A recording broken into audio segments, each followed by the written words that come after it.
Sometimes projects don't turn out how you think they will. This one's been hiding in unlisted videos for about 3 months. It's a set of podcasts we recorded live while we were playing an online Survivor game. If you don't know what Survivor is, don't worry, we explain that in the first podcast. If you're here for the banter between us, this has it. If you're here for strategy and tactics discussion, this kinda surprisingly also has plenty of that, although obviously it's a bit different to diplomacy. What it's missing, and why it's kind of been hiding in unlisted videos, is a satisfying ending. I've added bits and pieces throughout it to improve it a little bit, but it still doesn't feel great to me. So just bear that in mind going in. This is more of a taster than a full game.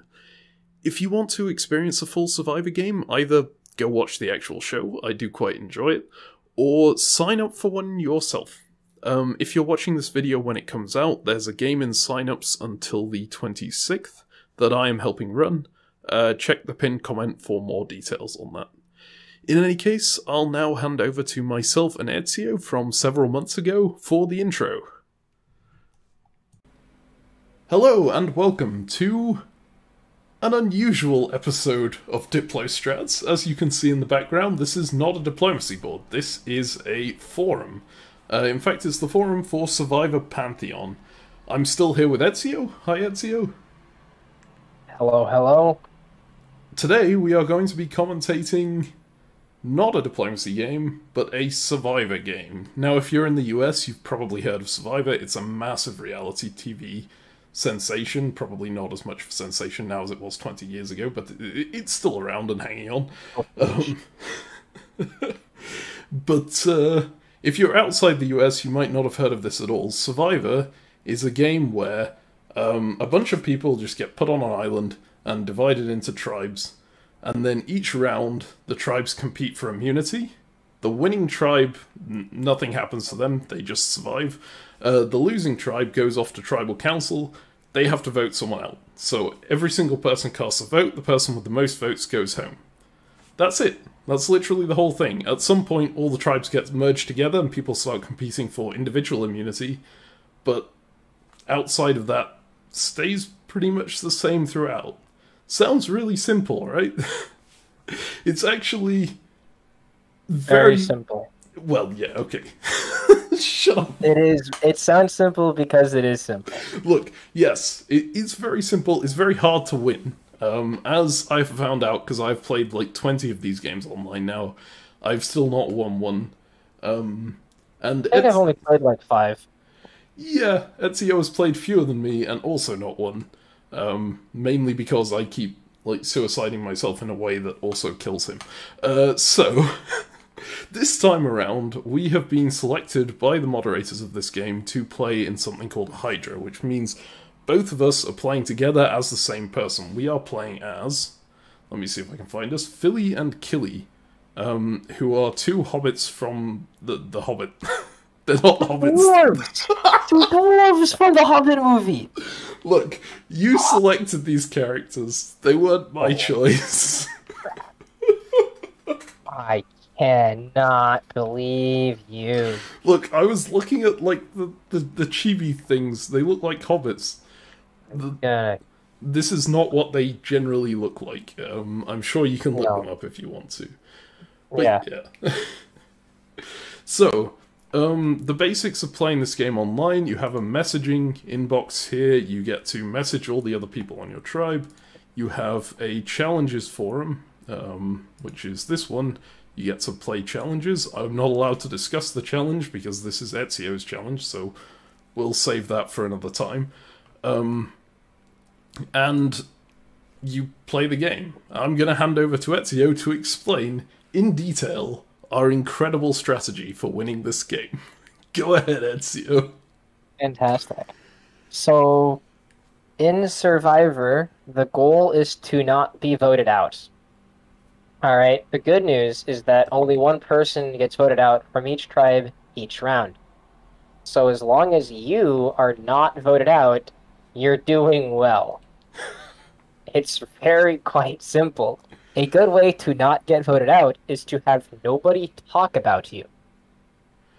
online is odd in that there's no reason to vote anybody out. In real Survivor, if someone doesn't know how to fish or can't contribute to building their hut or whatever, there's good incentive to vote somebody out because they're all like living together and need utility. But online, that's not the case. So online, we vote out people that we talk about. For example, in this tribe, there has been one person who I don't believe has messaged anyone. I don't even know this person's name. Give me a second to look him up. But this person is Artio, or whatever. Yep. And this person is almost certainly going to get voted out in the first round. This is bad. This is being noticed for the bad reasons. However, on the flip side, you've got Papa Tuwanuku. We're going to call her Poppy, or him. I think it's a her, but we're going to call them Poppy because they've asked to be called Poppy. Yep. And this person is way too active, responds instantly, and will therefore be a big person that people are talking about. Our goal is to do neither of those. It's to be exactly in the middle of activity the whole time. It's to make friends and do nothing. And when I say do nothing, I mean do absolutely nothing. It's very easy to look at this game and think of it the same way as diplomacy, where you want to make your allies, you want to make your plays, you want to have your ally that you set up to stab, and then you stab them, and you take all their dots, and then you win the game. And that's a very good way to play diplomacy. In Survivor, there's no reason to do any of that. As long as you're not getting voted out, and it doesn't seem like you are going to get voted out in the future, you're doing very well. It's kind of depressing how the way to win is to do nothing. You can't do like absolutely nothing, because a thing I didn't mention about how Survivor works, at the very end of the game, 3 people left or 2 people left will be voted. Well, the people who had been eliminated just before, so the jury, they make up. I'm mixing up all my words here. They vote out of those remaining players who they want to win the game, and the person who gets the most votes wins. So that's usually the person who's like been the most active, been the most friendly, done the most big moves, whatever the case. So you do actually have to be somewhat active. You can't be like completely out of the picture. Unclear.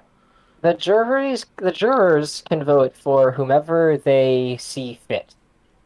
And there are many different things that motivate jurors. This can be someone they like. This can be someone who they respect. This can be any number of things. So, yes, doing literally nothing, as in you don't message people, nobody likes you, nobody cares about you, is probably a bad way to win. I agree with that. But if you are liked, if people enjoy you, but you just don't make any plays, then that, I think, is very good. Okay, so yes, there you have our overview of strategy from Ezio. We're going to sit back and do nothing. That is a very difficult thing to ask me to do, because my usual style of play in this game is being the big player who like gathers everyone together, makes a big move, and then promptly gets eliminated because of it by the other side or by someone flipping against me or such like. So, we have decided that for all the like moment-to-moment decisions, Ezio is going to handle that, and then I am sort of going to sit back and discuss everything with him before I do anything at all. So he has most of the control. I am sort of being checked up on, making sure I'm not doing anything stupid. This is the plan, yep. It's a pretty good plan, because most of your big, like your bad big plays are spur-of-the-moment type deals, where you're feeling anxious going into a phase and you decide to do something. But the long-term big plays that you make are usually pretty good. They're usually well thought out with good reads on the tribe, with support, etc. So I believe this is going to be a beautiful balance, a beautiful harmony of paranoia and inactivity. That's me, versus the, shall we say, YOLO, which is you. Yep. Should also be noted, because I am working on an internship at the moment, I actually have to go to sleep quite a while before this phase goes through most of the time. Which means, hopefully, the spur-on-the-moment paranoia stuff, I shouldn't even be awake for that. I should not be in the game when that is happening, so that's another reason why we have a slightly better shot at winning this game than we do. Yeah, for full disclosure, though, depending on the hours of the job, I might get a job by next week for viewers of DiploStrats, so I'm excited. Depending on the hours of that, I might not be online either. I might be at work. So we might just be the dude who's just not around for phase shift and comes back an hour late. Which, actually, I did a lot on the previous game. I think that works really well, because you're there to see the aftermath of it, and you can make friends again and talk to people. And most of my best friends were like right after the phase shifted and we saw the results. But I'm actually not around. If people want to make a big play going into the end of the phase, oops, sorry. Yep, I mean, that's fair. Right, so you've had an overview of our strategy.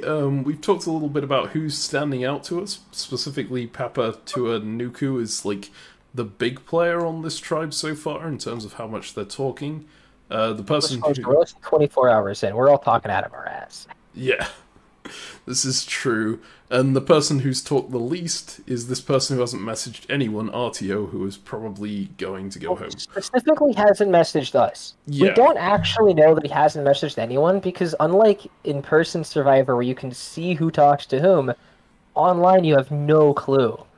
So it's totally possible that RTO has, for whatever reason, messaged everyone else 100 times, and they've all had these super long, in-depth communications about life and their jobs and their best friends and all this stuff, but just quiet with us. We assume it's unlikely, but it's not impossible. You may have put them off with your title. Turning into oligarchs. Yeah, so I should explain the titles for anyone who is incredibly confused. In the last game I played, I used acronyms to make all the titles, so if someone was called Hedgehog, I think I put like Holy Echidna, Do Great Eagles, something, whatever. Anyway, all of these people are the acronyms of these titles, so... We've got RTO here, we've got this is a particularly excellent one. Ezio wrote all of these as a heads up. Kittens ingest tacos secretly using nuclear energy. That is Kitsune. It is incredible. Everyone likes orange. Really, it's terribly unifying. Is Elo Ritu. And then we've got choose how all organics survive as chaos. Sorry we appear to be lost was my... thing, because Ezio didn't bother messaging Cthulhu. You like it? Remember when I said how sometimes someone just might not message you? Yeah, I just randomly didn't message Cthulhu. Yup. It's Cthulhu, man. I ended up messaging Cthulhu instead, and when we got to Papa Tua Nuku here, Ezio just gave up and said, I need a nickname for you. You can't do the acronym thing. Yup. So we also have this like message dynamic where he tends to be the more serious one who's asking questions and acting character. My character, Fili, is doing very silly things and like going, "Ye gods, Kili, it would appear the hole we dug has deposited us in some strange alternative dimension." You sent like one message to each person. You don't have a style yet. Oi, it's developing, okay? Yeah, it's developing. I will figure out my style. But anyway, I'm supposed to be the like slightly more silly one because that's more in my character.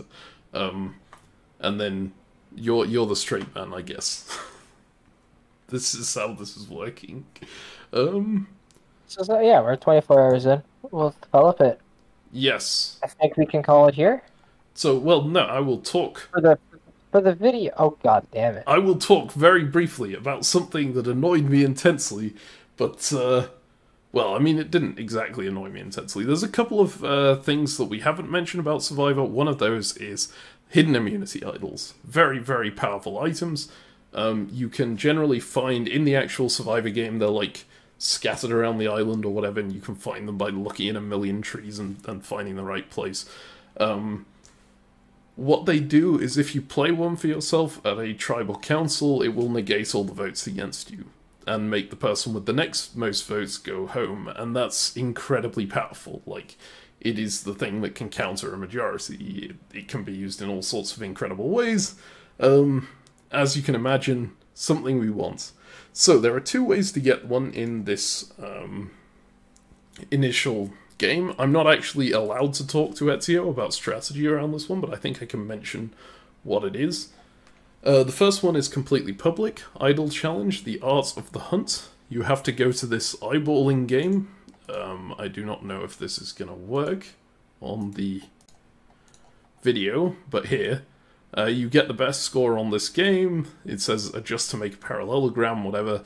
Accurate to 2.2 units. And then find the center of this. You have to get the best average on this game. Right. Out of everyone. I can't speak about strategy or anything, so I'll leave that one there. The other one was a more traditionally hidden immunity idol.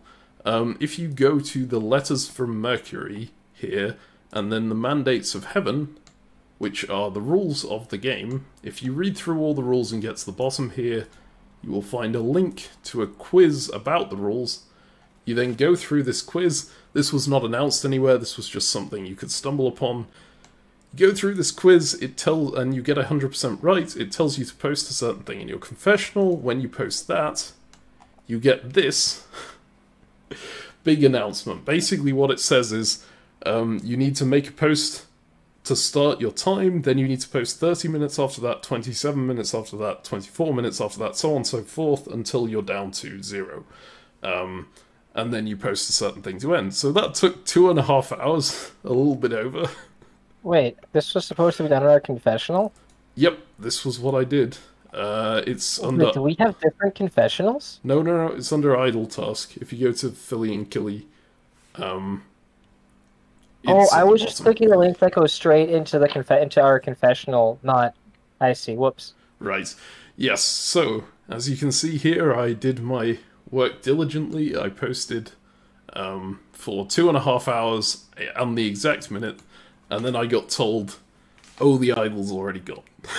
Which is reasonable, because I woke up in the morning, and Ezio didn't bother looking for this stuff.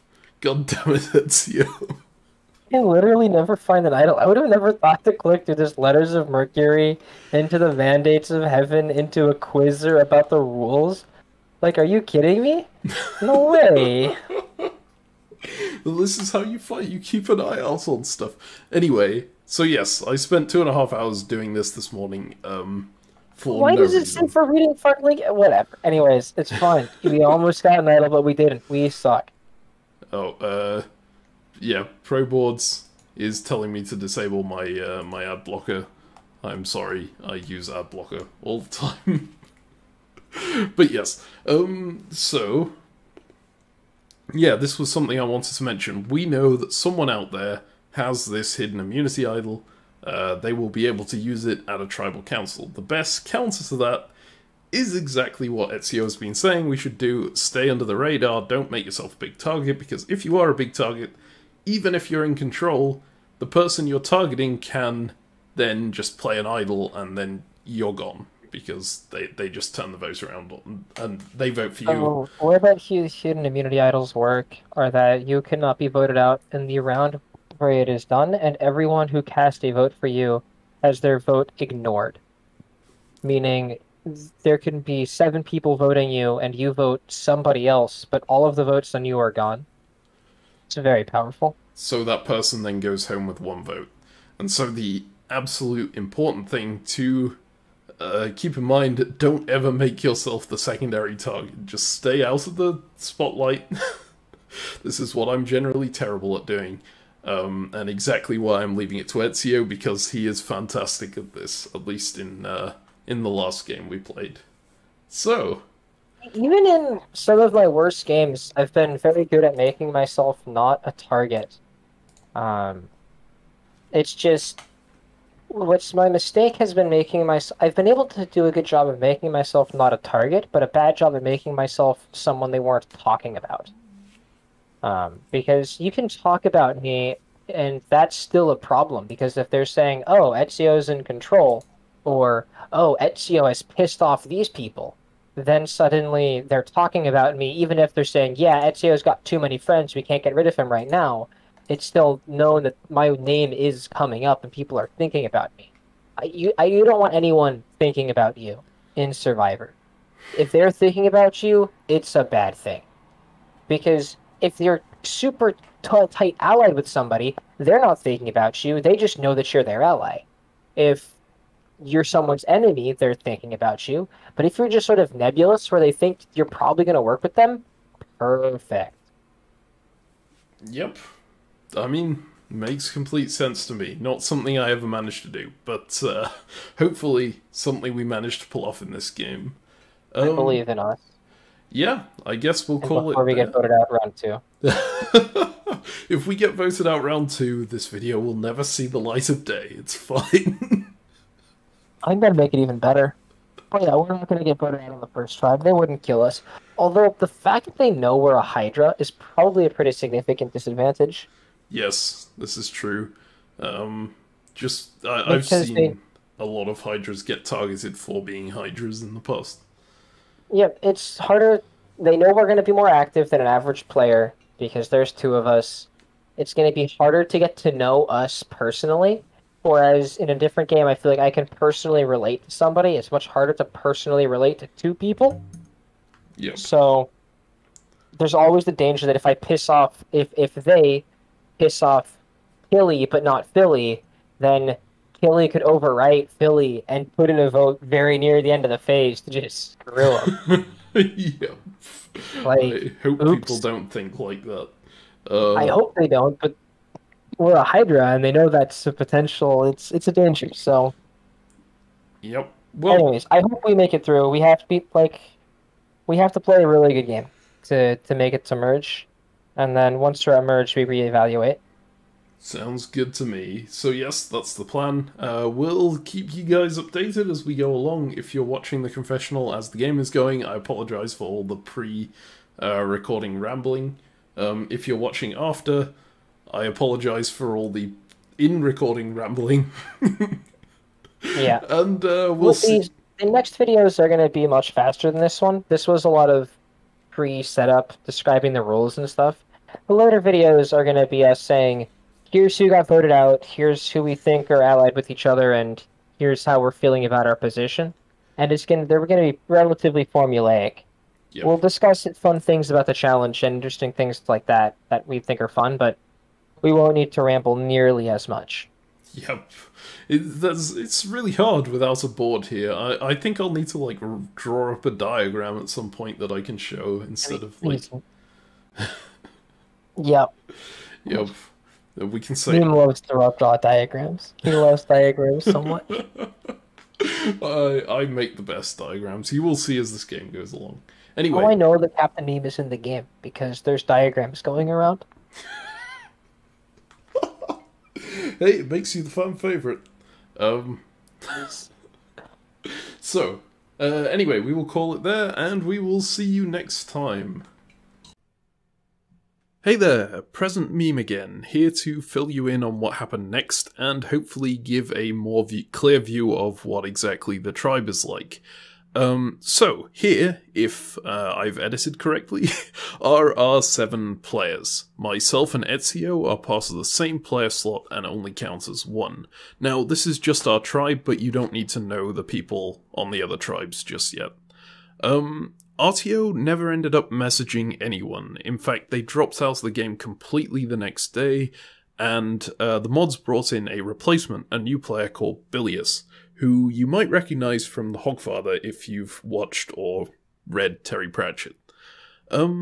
We ended up losing the challenge and going to Tribal Council. Now, it's still being quite early. That vote was entirely based on activity levels, and the 2 names that were the focus of attention on that front were Cthulhu, who had barely talked to anyone, and Chaos, who had talked a little bit more, but not a ton. when the votes were revealed, it was 5 votes Cthulhu, which included our vote, we wanted him to go home, and 2 votes for Chaos. One of the Chaos voters was obviously Cthulhu, but no one knew who the other Chaos voter was, and no one came forward to admit it.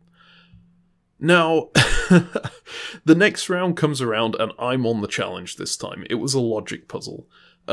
I did record it. If you want to watch my attempt at it, it's linked in the video description, but it's not included in this video because it is quite long. It's longer than any of the podcast episodes, and it's not all that interesting in my opinion. Entirely up to you. If you do try and spot the massive mistake I made partway through it. The mistake I made caused me to get the maximum possible time on the challenge, and there were a few other people who also screwed up in the same way, so our tribe lost again, going to a second tribal council in a row. Before I hand back off to Ezio and myself, we did record a podcast this phase, I do need to say this was not your average tribal council. This game was rated as complex, which meant the moderators had certain twists in store for us, and they were things you would not find in a typical Survivor game. And one hell of a twist came at us with this tribal council. The twist itself was quite simple. You can't talk to your tribe. And I hear you already saying, what? Doesn't that destroy everything about Survivor? Yeah, but you could still talk to people. What happened was you were allowed to talk to people on the other tribes, but not on your own one. And that was a really, really weird experience because it meant that in order to pass messages to anyone else on your tribe, you had to message someone you'd only just met and ask them, can you please send this message on to someone from my tribe? It was probably a nice experience for the other 2 tribes because they were just going, oh, we get to meet some new people, you know. For us, we were at tribal council, and we couldn't talk to the other people who were voting. It was an experience and a half, I'll tell you that, but I'll leave it to past Meme and past Ezio to explain. I'll go ahead and pass over to them now. Okay, so this vote is, of course, very weird. Like, we can't talk to anyone directly, because of the twist that came up, which I don't know if the viewers know about or not, but we can't talk to people in our tribe, and we're going to tribal council. We can talk to people on other tribes, though, so we're trying to use people as middlemen. I think Chaos is going home because he received votes last round, and the default vote is just whoever got votes last round as the off-target. However, and like that's what it sounds like I've heard from other people, but it's just super unclear. I can't keep tabs and keep updating people. Yeah. So basically, this is not a usual twist for Survivor. This game is a complex game and has things called divine interventions, which are like random twists that can happen during the course of the game. One of those was Pyramus and Thisbe, I think that's how you pronounce it, where basically you are not allowed to talk to anyone on your own tribe, you are only allowed to talk to people on other tribes. So everything has to be relayed through other people, right? But you also don't want to tell them too much about your own game plan, I suppose. And especially since we don't want to seem like we're too big of a player, we kind of just have to sit back and hope that people tell us the information that we need. Which has worked pretty well. Pretty well. One of the players in this game is Jesus. That's just their name they picked. Yeah. And they informed us that apparently a bunch of other names have come up, but never ours. The big ones that came up has been Chaos is the number 1, and then apparently Hitsune, Bilius, and Elaridu have all come up. Elaridu was the one that surprised me, honestly, because he seemed... I think Elaridu is a he. He seemed very active, and I was not expecting to be targeted. I think that's just because that's Chaos's preferred target. So, I think that's where the Elaridu name came from.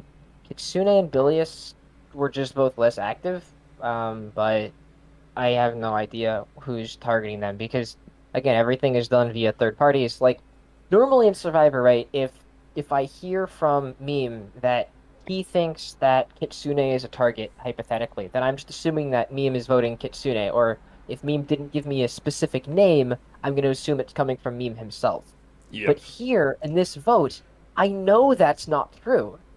Because it's not like any of these people that I'm hearing from can vote or have any dog in our tribe necessarily. I mean, they might have made friends, but it's just, it's crazy. Like, I just had this interaction with Hermes where I feel terrible because I didn't see that he just sent a message. He sent me two messages within an hour. One of this was a message from Papa Tuanku. They are on board voting out chaos. They've grown to like chaos, but they understand where people are coming from and thinks it's the best vote for them. To that, I responded, okay, sure, I'm on the same boat. I kind of like chaos, but I want to send him home because I'm worried my name is coming up in this vote because I can't track anything and I'm just scared. Right? That's the reply that I sent. But then, in the time I was writing that message, Hermes sent another message saying, Chaos is wondering if you have any messages for them. Oh, And so then I was like, oh, to Hermes, tell Chaos we're voting Elaridu. yeah. It's just like, uh, Oh yeah, boy. Yeah, I don't know whether that was the best. Like, I feel like at this point you just... Well, we can't ghost Chaos, really, can we? Because we'd be ghosting people from the other tribes who we have exactly. no...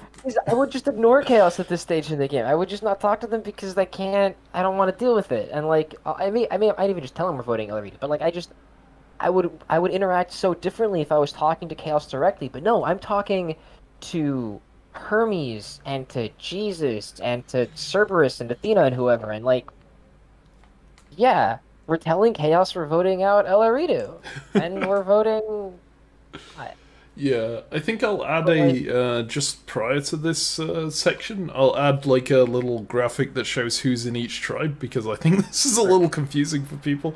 But yes, yeah, our tribe is specifically like us, and then Elaritu, Kitsune, Poppy, Papa Bilious, and... Huang Uku, which we're calling Pops. Yeah.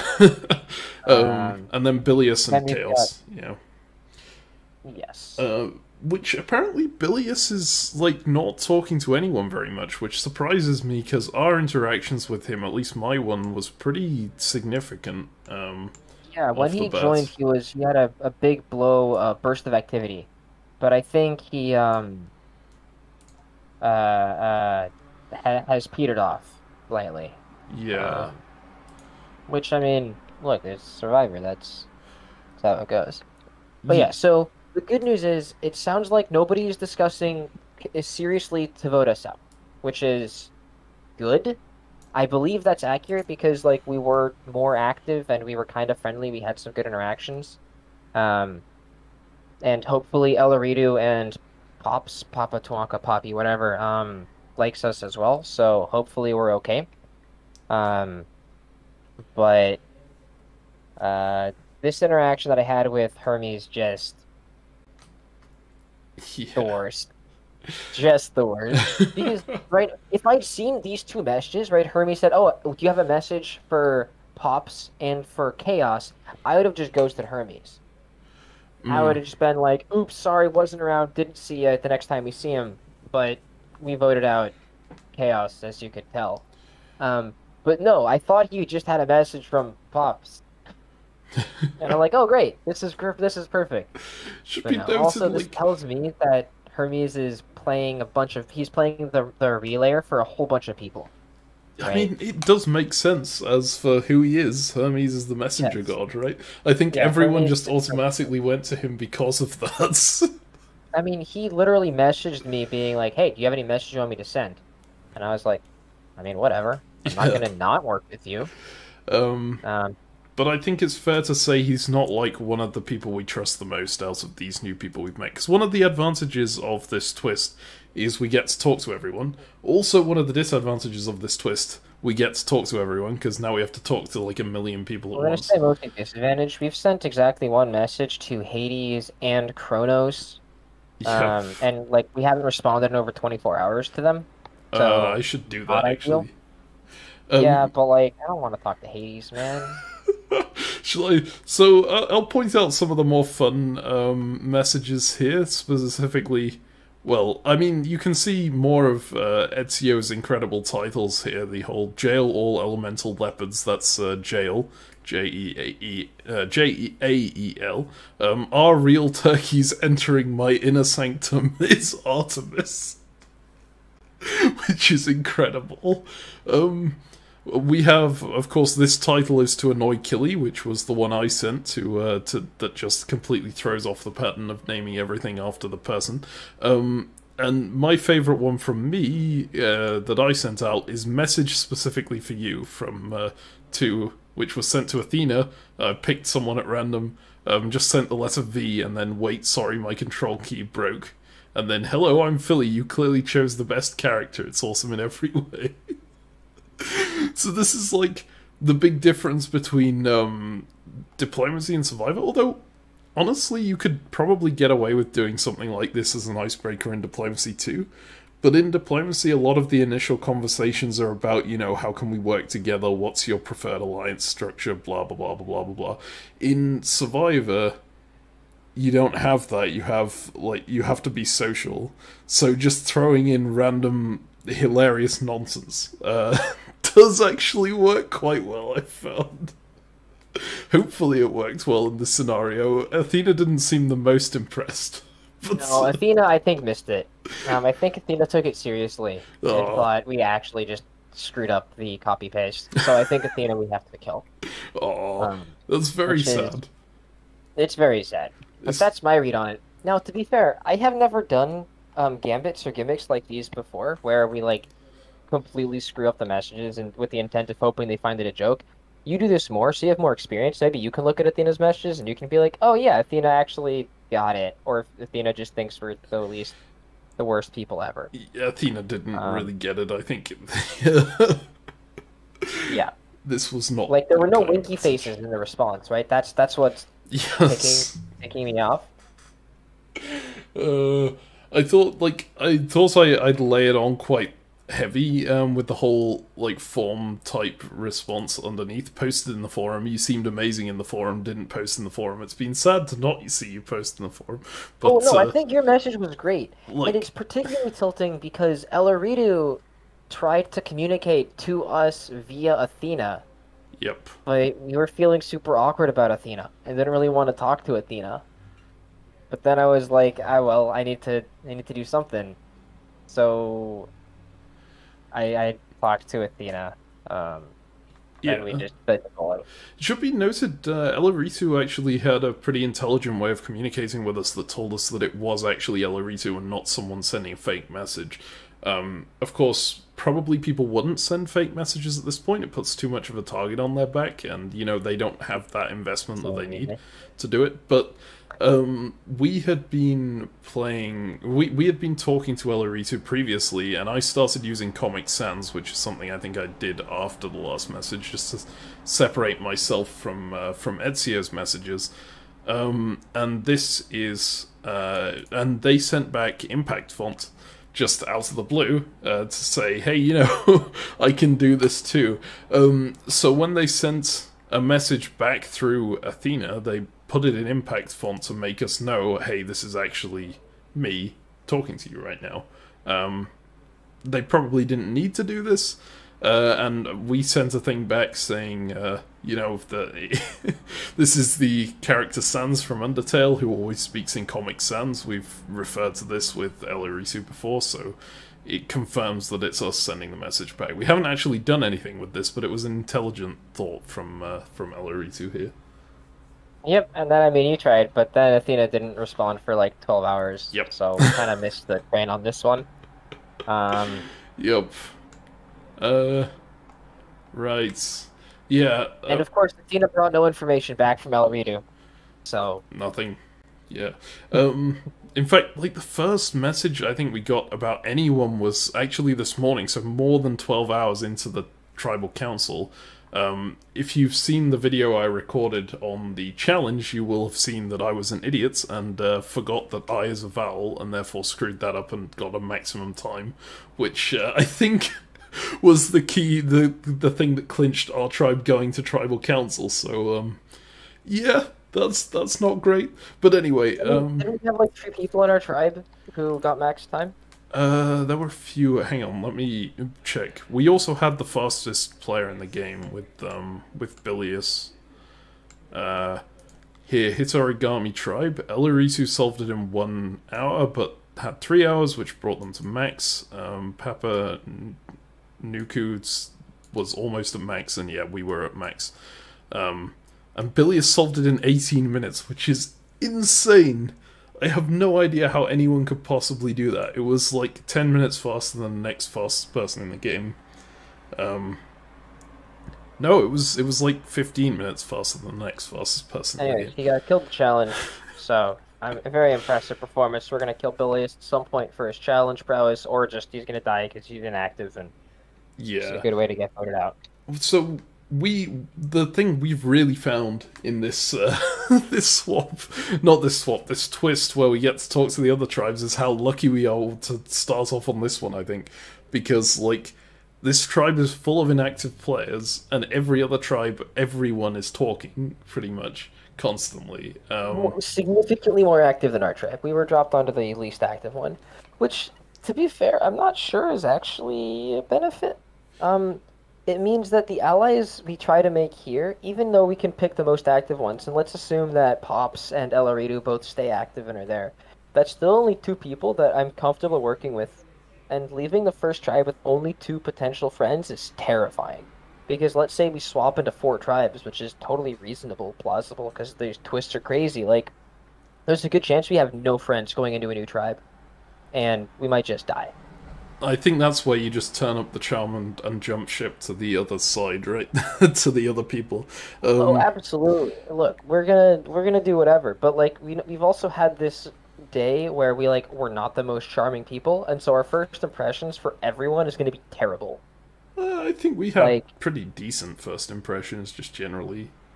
It wasn't maybe. like our opening message was pretty good.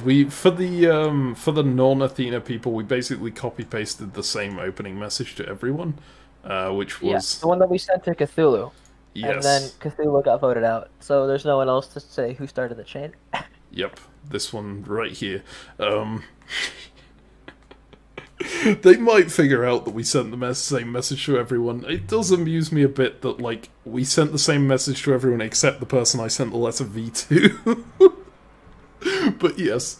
Oh, sorry, yeah, the one other thing we need to talk about is probably the Hydra chat, right? Because that's been the most active one by a long way. By far. Yeah. So we're not the only Hydra in this game. There are 2 other people who are playing it as a pair. There's Matt and Hathor.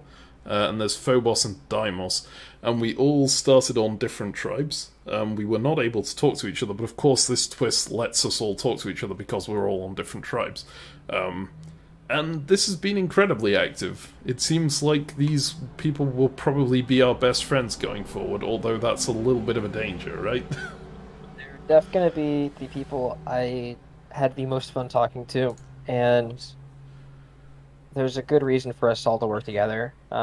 Like, in these Mafia Scum games, the Hydra players, if they are known, frequently get targeted for little to no reason. Yep. That's just how it works. And as a result, there is possibly a mentality that we know we're going to get targeted for no reason, so we need to have friends for no reason, and those friends can be the Hydras. So we were talking about this phase, how we were using other people as intermediaries, for example, though. I specifically made a decision to not use both Hydras as messengers for us, because I didn't want that to be a thought entering everyone else's minds. Yep. That makes complete sense. If you were passing messages just through the other Hydras, then people are going to say, oh, the Hydras have made their own chat. We should get rid of them. It also doesn't help that the last time a Hydra played in a Mafia Scum game, they won it. So it's going to be... Yeah, that was Arwu and Raja, I think, in Barely Survivor. So that's going to increase the target maybe a little bit more for this one. We'll see how that goes. We're gonna crush. It'll be great. We're gonna win this too. Yeah. And then we're never gonna play a Hydra again because Hydra's gonna get voted out. Policy vote. Yep. All right. So what was the plan? What's the plan going forward in this tribe if we stay in this tribe right now after Chaos goes? Hopefully this turn, unless there's idle shenanigans. So if we stay in this tribe, we keep coordinating with Elaridu and Poppy. Yeah. I think that even gives us a majority, right? We had 7 to start with, and now 2 have been voted out, so that would give us 3. Yeah, 3 of the 5. I think that's just Kitsune and Bilious on the outside then. Yep. Yeah. So that would work, and then like if Kitsune and Bilious are gonna go after each other, which is plausible, then okay, we use that. And if they band together, then who are they banding together against? Then we're probably gonna side against them. But like if they make some actual pitches to us and stuff, then it's not gonna happen. Whatever. Although who knows? Maybe like right after phase shift, because I am gonna be around for this phase shift, for the first time this game, because I've been applying for jobs. I actually got accepted a job offer today. I've been going through the onboarding process and stuff, so Congrats. that's why I haven't been busy. Yeah, I'm pretty stoked. But like, it means that I haven't been around at 6 p.m. every day to just stare at it and spend another hour and a half sending out messages, which was what I did, which is very successful. Yeah. Because right after phase shifts, when everyone's having their first response to new information, and that's when Sid and they're saying, "Oh my God, I trust you so much. You're so great. I want to work with you. This is a crazy challenge. How do you think we should handle it?" Is a really good press, and I'm gonna try to send that to people. I wish I'd been around for this one, because if I'd been around for this one, I would have written that forum post, or not the forum post, the copy paste form. That I would have sent to everyone to say, "Oh my God, this is crazy. I have no idea what's going on. Please hold me," because I'm scared. Yep. But I didn't get around to sending that, and I started sending messages at like midnight last night because I was tired and stuff. That's fair, and I think that was like an hour before I got back to it, right? Because you're on Pacific time, I'm on British time. I woke up at like 8, so I woke up when you started sending out messages. I mean, look, it is what it is, alright? Yeah, that's fair, and I mean, jobs are more important. Oh, there was one more thing I wanted to talk about that I didn't get around to last time. You saw the stupid idol thing, right? The one, with the thing that we got in the Chaos chat when we said mighty or whatever? Precisely. So, if I go and open up the Chaos chat right now, choose how all organics survive here. So here, you see, I wonder, is trading with dragons and such also taboo, or can you just not reason with them? I was talking a bit about dragons because of Middle-earth and whatnot, and we're not hobbits, we're the dwarves, who are off to find it. I said, and trading with dragons? Are you insane? They are sneaky, untrustworthy beasts whose only purpose in life is to steal and murder. You'll notice, if you look at this message, the word worthy has been replaced with a giant word search. This was complete chance that we stumbled on this. It was a word filter. It changed out the word worthy for this idol hunt. So I was stoked. I went ahead and I completed this, and when I posted it in our confessional, we got the same message as with the last idol hunt, that someone else had got to it first.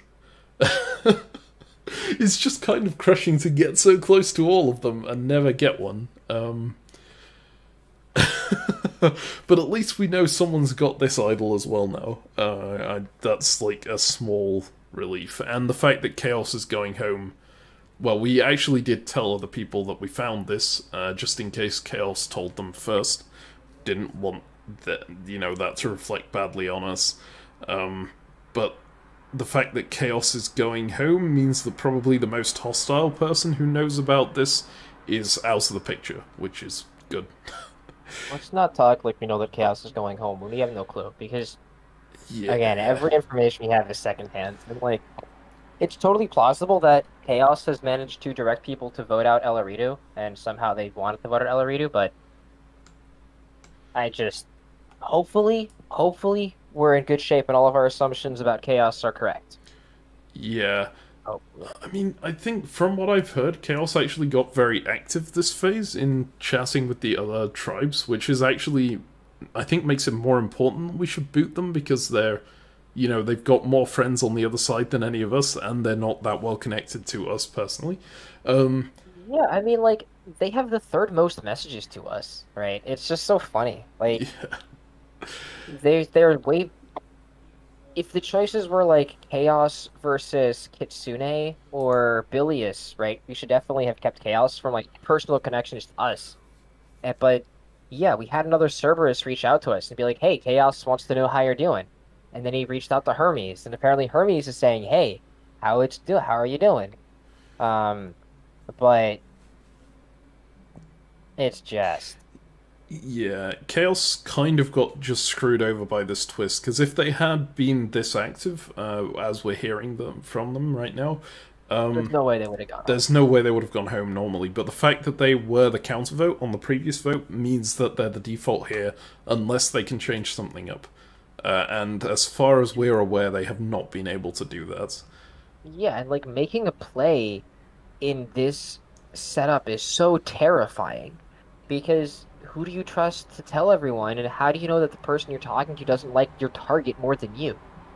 Yeah. Like, yeah, I would feel terrible doing it, and that's why I'm not. I'm just gonna vote Chaos, and I've told everyone who hopefully hasn't told Chaos that I'm voting Chaos, but like, we're not at the jury yet, so we don't have to jury manage.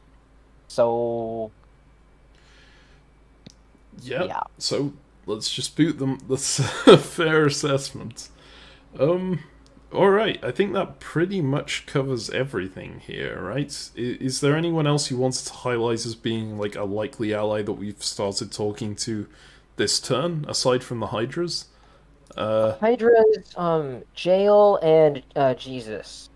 And potentially Hermes, but Hermes is scary because he's probably slacking everyone, but like probably Jesus, honestly. Yeah. Well, you can tell by the number of messages here. Jail has 10, Jesus has 14. Hermes has 16, but a lot of those were very, very short and just messages that have been passed from someone else. So I would agree, Jesus and Jail are probably the two main ones. Like, this is not very much. It's the most we got, so. Yeah. I really want to ally with Cerberus. He's just fun to talk to, because he has this whole gimmick thing where he has a happy head that talks and an angry head that talks. And a sad head, I think, was the other one. Yeah. And it's just fun to play along with. But I don't think we're... Like, you've said he's too social. He's too good at the game to take a long way, right? Which is probably true. And when you send these messages out, right, like, the hope is that some people are turned off by the gimmick. That's why normally you can let the gimmicky players survive late. But as we saw last game with Eagle, most people really like the gimmick, and so he's actually just going to be a huge social threat. Yeah. And look, there's some value in working with huge social threats. I mean, that's why we didn't try to kill you and yada yada yada. But like, it's important that we acknowledge he's a huge social threat, and then we deal with it. Yeah. Well, I'm hoping we can work with him at least a little bit. I guess we'll see. So that's probably everything. Thank you for listening, and we'll catch up in the next episode. Hey again, it's Present Meme here to tell you how things went down. Chaos found out they were likely going home from someone, presumably Hermes, and made a significant effort to get people on their side, but without being able to message anyone directly, it was a bit of a lost cause. When the votes were revealed, there were 5 votes against Chaos and just 1 against Eloritu, which was obviously Chaos's vote.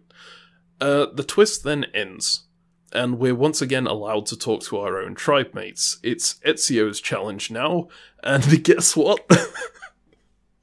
We lost again. 3 times in a row, our tribe had gone to tribal council, and now there were only 5 members of our tribe left. I'll pass back to us in the past to explain how things go here. Alright, hello and welcome back. This is Phase 3. We are not dead, as you might notice by the fact we're still recording this.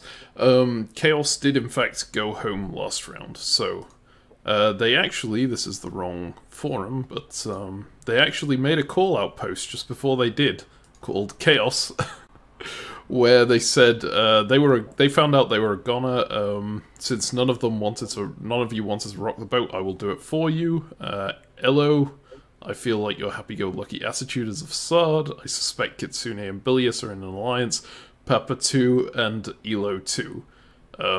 I hope you realize that in a tribe where everyone gets along, someone liking you doesn't mean they won't vote for you. And then they said bye. Which, on the face of it, seems good for us, because we didn't get called out in this thread, right? But on the other side of things, it's kind of bad. Like, Ezio, do you want to talk about that for a second? Oh, we were the only ones who didn't get called out in the thread. And that's just as damning. Whenever you are singled out for any reason in Survivor, whether it's being the only person called out, the only person not called out, the best person, the worst person, whatever, these things are almost always bad. You want to be in the middle, you want everyone to know about you and to see you in there, and then just to forget about you. But we weren't named, and to be fair, hopefully everyone just forgets about us, because whatever. But who really knows? Like, this was a thing where it was a guy who was fully on the outs, and I got the impression was not that active, and like, I don't know, we just like, I'm not concerned about this particularly. Also, his thing about El Dorito, I think your happy-go-lucky attitude is just a facade, makes me laugh every time I read it. Because it's like, yeah, we're playing Survivor. Of course people are putting on facades and being nicer than they would be otherwise. Like, duh, what did you think? Is this a revelation? That's probably fair. You know who comes out of this really well if it does affect everything? The best player in this tribe is probably Papa 2. Yeah, Bilius 2, I guess. But, like, notice how Papa 2 Nuku was a complete afterthought in this. They were the last person mentioned, and they were only mentioned because the person was angry at El Dorito, basically. But they so they avoided being not the person who wasn't called out, but they also got mentioned in like the most under the radar way possible. Yeah, but I mean, Bilius is gonna look great because we're gonna get rid of his quote unquote ally Kitsune. That's true. So there's essentially no call out on him either. That's true as well. Yep. But anyway, this was basically the most interesting thing that happened last round. We ended up it's pretty depressing. Yeah, we ended up finishing off that twist that happened, coming back into our tribes and starting to talk to people again. When I say starting to talk to people again, I mean sending people messages and not, well, in some cases, not getting much back. Notice this one from Kitsune. Gosh, right now I just need to de-stress a bit. Let's get caught up tomorrow. And then nothing. Just nothing after that at all. Yeah, and it should be noted, it is well past tomorrow at this point. We are on July the 1st, in my time zone. It's 15 minutes until July the 2nd. This was sent on June 29th, so... yeah, that was, what, 3 days ago. This... Good news is he's gonna be dead, so it doesn't matter. Well, that's kind of spoilers, because the next thing we need to talk about is the challenge. Which Ezio was on. Challenge. Yep. Yeah, I killed it. So, the challenge, we had to identify songs based on snippets. I absolutely destroyed this challenge. We were given 5 that I was assigned to, I got them all right, and then I went and listened to a whole bunch of other people's recordings, because no one was sure about anything except for me, because I was a god. Other people were listening to their recordings, and they would have question marks next to them, and I would hear it, and I'd be like, I think I know what this song is, but the song that I think it is not their song, and I'd have to go and prove that I was right. So I went and found the songs that I thought they were, and then I needed to link to the actual timestamp in the video that the audio was. Right. Then it turns out we lost the challenge by a little bit. So maybe if I didn't go and find the timestamp, and if I just said what the right song was, we might have won. Not lost. It was by 3 minutes. So the 3 times were 32 minutes, 35 minutes, and 38 minutes. 3 minutes is... I mean, it's obviously not that long, but it is probably longer than you would search for timestamps for, I'd imagine. No. No? That is, in fact, not accurate. Okay. Yeah, because I like didn't necessarily know the songs, so there were a couple of songs I like listened through the whole way. And like not quite listened, but like I was skipping, but then trying to find the actual songs. I don't know. I spent a while verifying my hunches, but I wanted to verify my hunches, Yeah, but that is fair. no, we did not win that challenge But again. yep, and we are back at Tribal Council for the third time in a row, which would be dangerous if we were on a tribe where people cared more than they do. Yeah. So, as it This is happened... How Sorry. big is this? This is a 6-person tribal, right? This is No, is this a this is a 5? 5-person tribal, yes. We have... This is the most laid-back 5-person tribal I've seen in my entire life. Yeah, I know, right? So, usually It's a in joke. 5-person tribals, everyone would be scrambling. This spacing is a little off in the picture, but don't mind that. That's just because these avatars are not the same size. But yes, this is a 5-person tribal. We have Bilius, we have Elaritu, we have us. Technically it's 6-person because we're both in it, but we're playing as the same person. One vote. Yep. We have Kitsune and we have Papa Tuanuku. Now, Kitsune has barely messaged anyone, but people tended to like them before the twist happened. So it's kind of a thing of, is their previous reputation good enough to save them when they haven't been around? Spoiler alert, no. Yup. And the other person under threat here is Elaritu, who is, well, I'll just go in and show you some of our messages with Elaritu here. So Look, this... Elorito is no shining example of good messages, alright? Let's...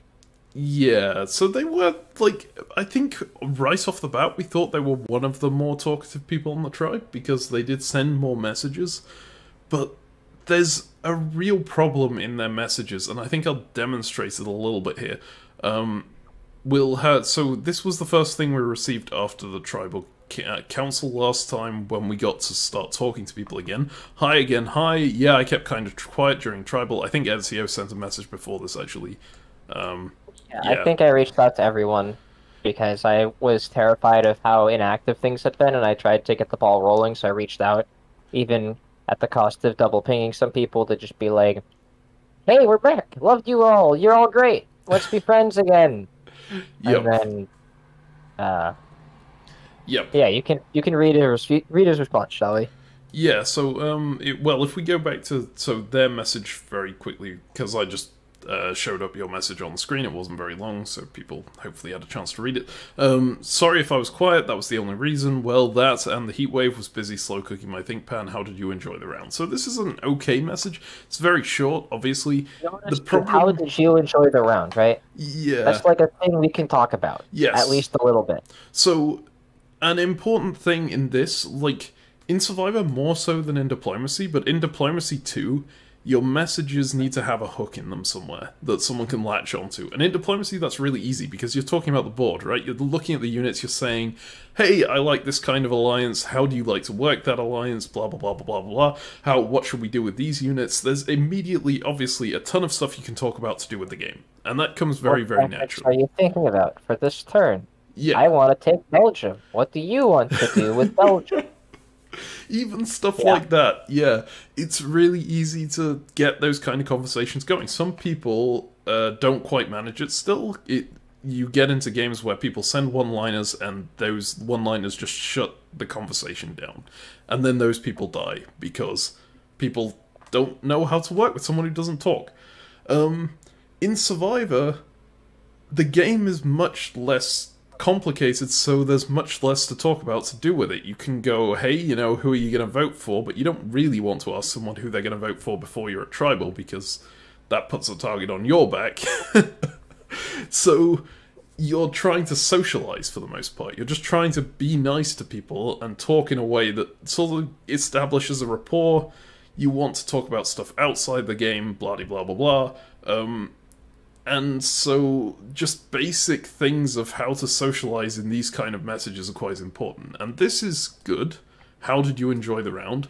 It's what we call a hook on the end of the message, or it's what I call a hook anyway. It's something the next person, the person who's replying, can attach to and go, okay, this is what's being asked in this, you know, it's something I can expand on, it's something I can reply to, what are we going to continue with here? And so I send another message here, I ask about the heatwave here, I try and basically talk a little bit more about stuff that happened during the round. I appreciate the impact font through Athena, by the way.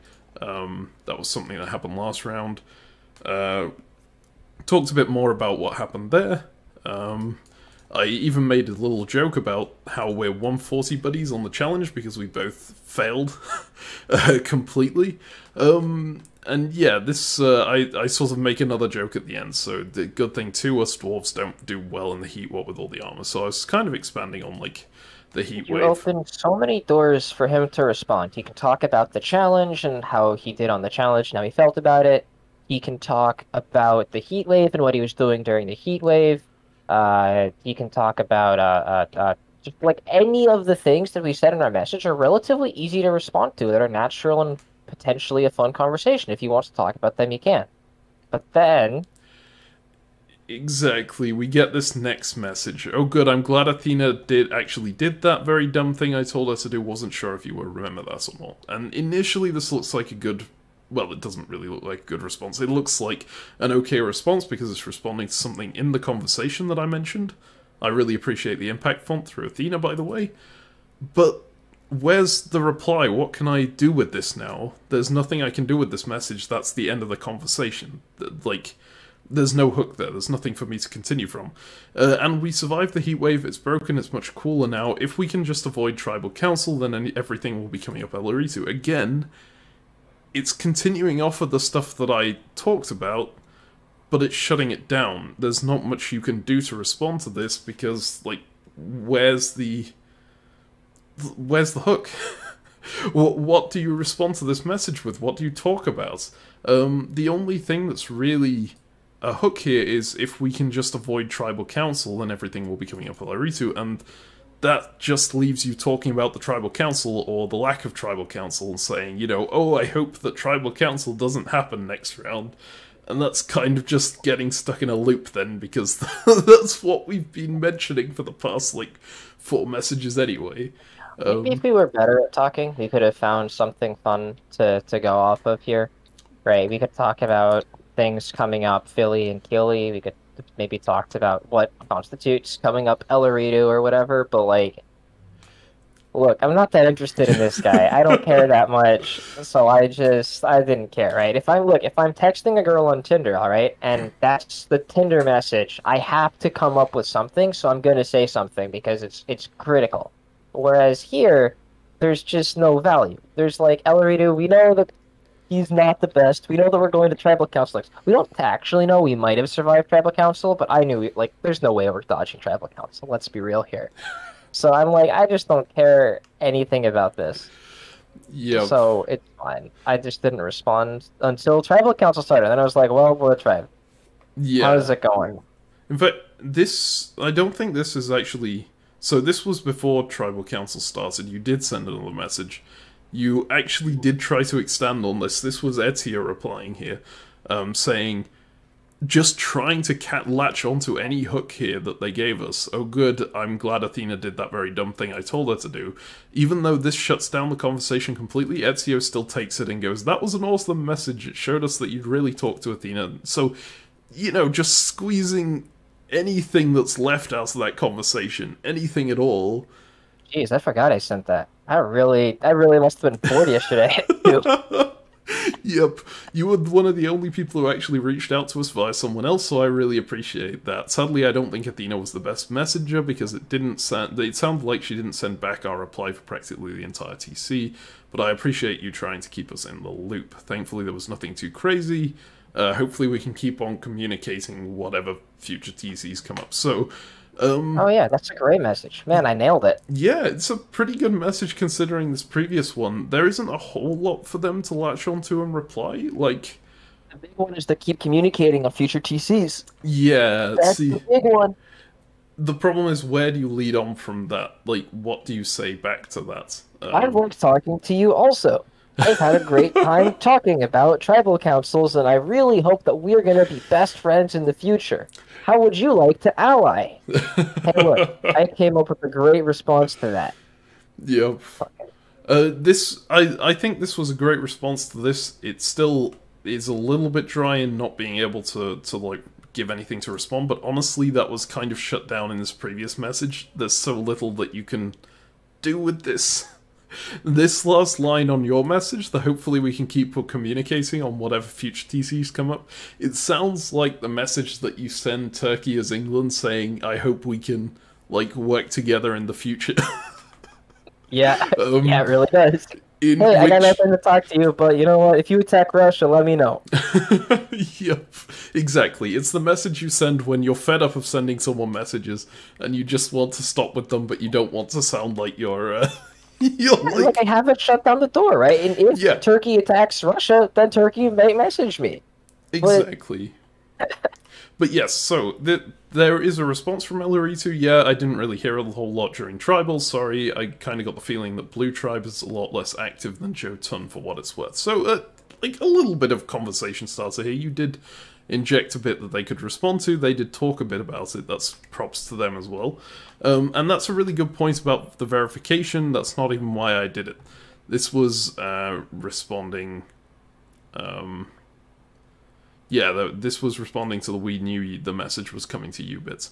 But again, it doesn't really leave anything that we can respond to, and there's not a hook. Yeah. Which... Like, he didn't ask a question, right? If, like, him talking about the difference in his perspective between the Jotun and the other tribe, right? He could have been like, how did you think about the other tribes? Was there anyone you liked? Like, you could have tried to ask us a question about anything, but he just didn't. And, like, I didn't notice any difference in activity between the other tribes, so I'm not gonna lie and say that I did. I'm tilted. I don't like Elaritu. But in spite of this, we at least have, like, 4 messages for Elaritu since she came back, whereas Kitsune sent us nothing. Yeah, precisely. So, yeah, I did want to lead Kitsune very quickly into this last message that I sent. In fact, it's not the last message, but this was the last message before the TC. I was talking to Ezio in the Discord that we have for this game, saying, what are we going to do now? You know, this conversation has kind of been shut down. I know, I'll just randomly talk about something completely different, see if we can get a conversation going. And Ezio suggested board games, I latched in on Coup. I did not actually get to play Coup all evening, this is a complete lie, but it was an attempt to get a conversation started, because maybe they've heard of games, maybe they've heard of board games, maybe they can talk a little bit about that. I gave a little story, one of my friends got extremely drunk and kept doing stuff that makes zero sense at all, fun fact. That happened at World DipCon 2017, I think, when I played a game of Coup against Ezio and a couple of other people who were very drunk at the time. Yeah. That was a fun time. But anyway, and so I just, like, pop in a little bit here. It's not a direct question, it's not saying, you know, what board games do you like, because I feel like that would be too blatantly trying to, like, pump something into this conversation. In a way that... should have blatantly tried to pump something into the conversation. It felt a little bit unnatural, whereas this little question on the end, I hope your week is going well too, is, like, it's a poor hook, but it's a hook that feels a bit more natural, and then hopefully they'll latch on something in this bit and mention it. And they do. Yep. They say, "Gah, I miss game nights, gotta get back to them soon." So clearly they do like board games, but that's it. And then suddenly it's like, I'm doing alright, heat's broken out here, and all I need to do to feel good is not go to frickin' Tribal. Like, oh my God, why are you talking about Tribal Council again? We've talked about Tribal Council like 3 times. We've already said it's a good idea not to go to Tribal Council. I feel like we've got that point. We both understand that. We don't need to talk about that anymore. Let's just talk about board games. Why are you not expanding on this bit? Why are you not saying anything about that? Ah! See, these are things that if we cared, we could ask about. But because we just don't care that much, we're not. It's just really bad. But yes. But that's why he's not also. Just no one is particularly invested in this chat. And, like, this is when, if you're chatting online with strangers, normally you just stop talking to them. because clearly neither one of us are interested in the other. But we're playing Survivor, so that's not an option. Yep. So this has been a very, well, a bit of a, like, rambly lesson on my opinions on what you should not do when you're playing Survivor and talking to people like this. After this, it starts becoming a little bit more, like, strategy-wise, because the Tribal Council started, and there's a little bit more conversations, but overall, I would not be sad to see this person go. That, like, there's clearly no connection here, right? I want Elrita to stick around. Yeah, but, like, okay, so the reason that I'm okay with them sticking around is that the other option, who is Kitsune, has not messaged us since after the Tribal Council, since after the last Tribal Council. So they just need to go. When someone's that inactive, you can't really consider voting anyone else, because that just divides the tribe. And this close to a potential swap, that's not a good idea. But I don't like Elaritu very much. Let's just put it that way. But the good news is that nobody else likes Elaritu either. Which is why it's fine if they stick around. It's not like they dislike us. Right? First of all, it's not like they dislike us, period. Right? I think they even like us. Right? It's just, it's hard to talk because these conversations have sucked so much, but I get the impression that he's, like, willing to work with us. But maybe I'm crazy here. No, I think that's reasonable, but, like, it's just so hard. The bigger deal is nobody else likes them either. And so they're just going to be a free vote. Yeah. Like, I mean, like, I fought hard to keep Dog around in the previous game. Back on the first tribe, because I knew that Dog was a character in a previous game who, like Elaritu, managed to piss everybody off. He was a little more aggressive about it and a little more upfront. And he'd already been voted out by the time I got a chance to interact with him. But I made the realization, wait a minute, other people are better to get rid of than him because everyone hates this person equally, and I think they're neutral on me. Whereas other people are not, it's not neutral. Right? Elaritu going neither benefits us nor hurts us, whereas other people going might actually benefit us. And yeah. that's the point. Yep, that's fair. And, like, we haven't talked much about Poppy or about Bilious in this. Poppy, they're like normal players. Yeah. Poppy is kind of wound down on these. You notice that her messages are very, very short here. There's not a whole lot of stuff that's being said. They've always been pretty short. But the stuff that's being said has very easy ways to reply to it. So I'm not going to go through and give specific examples here.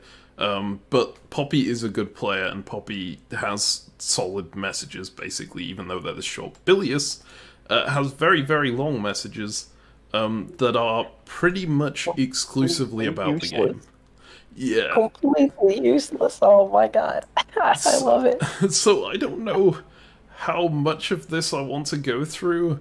It's just not. We've described the players, and you guys can read it online or whatever. We might release the press. I don't think we're going to release the press. I don't think we're going to release the whole press, but basically Bilious sends paragraphs and paragraphs and paragraphs, but it kind of has the same problem as Elaritu does.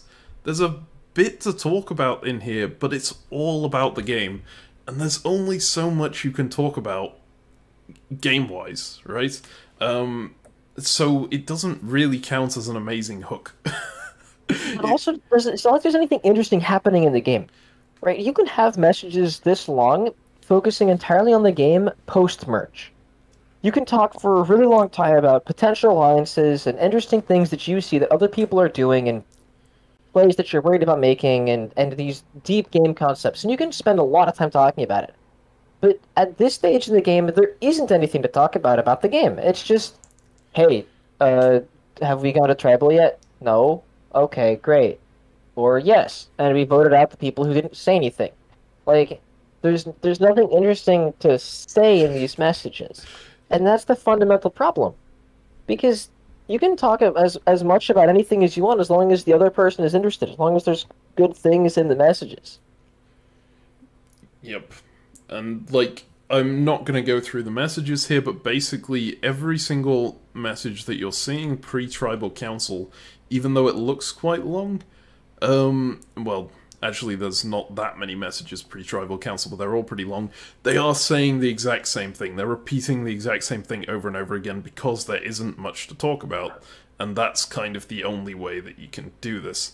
When you end up talking about something that there's not enough to talk about, and you just end up repeating the same thing over and over again. And I think it's far better than Elaritu in this respect, because at least he's putting effort in. And, like, it's very clear that he does want to work with us. He's putting in that effort to show it. But so, like, explicitly said, hey, I want to work with you guys. Which is big. I think I offered him an alliance, even, which... I think in your previous message, yeah. I don't know if he accepted the alliance, but, like... Yeah, I put, like, here. Also, we hadn't really talked about this before, I think, but it's been great to talk to you. It feels like you're the only one actually putting in serious effort on this tribe. That's not entirely true. There is Poppy as well, but might as well say this to him. And I'm really glad to have someone here to talk to in that respect. If you wanted to take this further and lock in some kind of alliance, we'd be very happy to. And his response to that is... somewhere in here.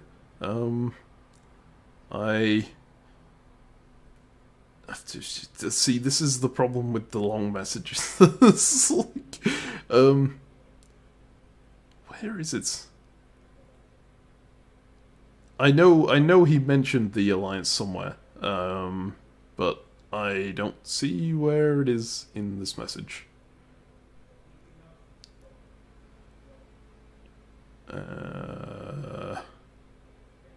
Did he not mention it?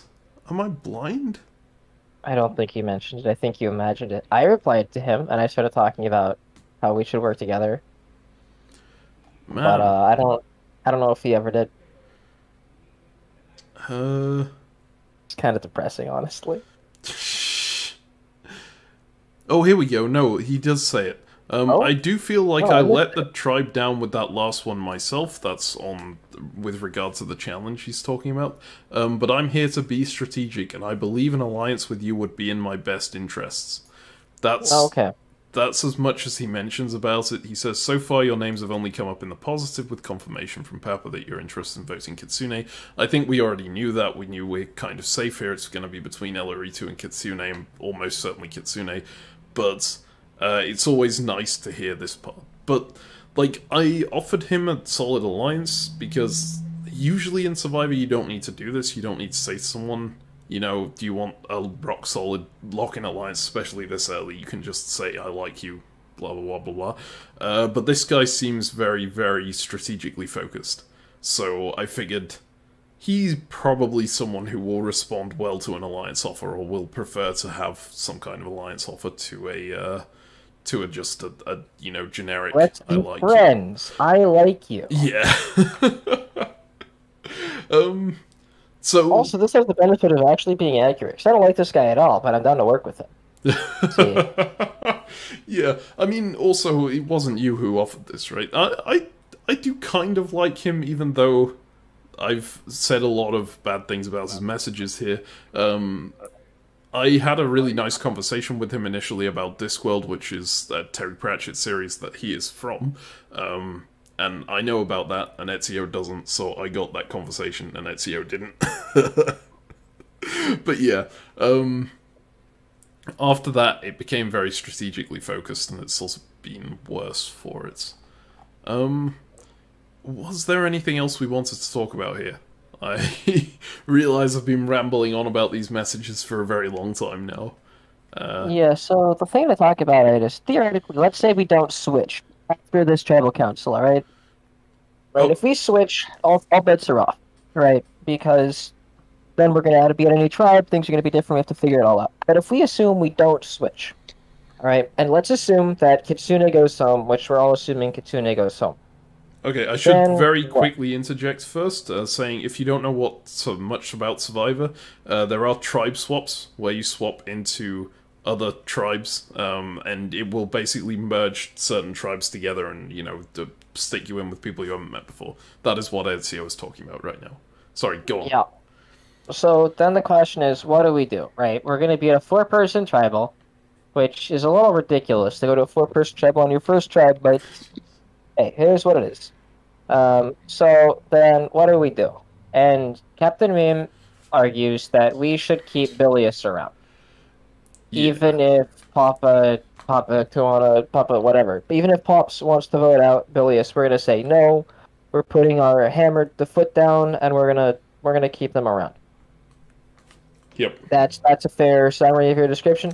Yeah. I say I don't care. We're gonna do whatever we want, and if it keeps the tribe together, it keeps the tribe together. And if Pops wants Bilious gone, sure, Bilious has been better to talk to in Elaridu, but we gotta get rid of.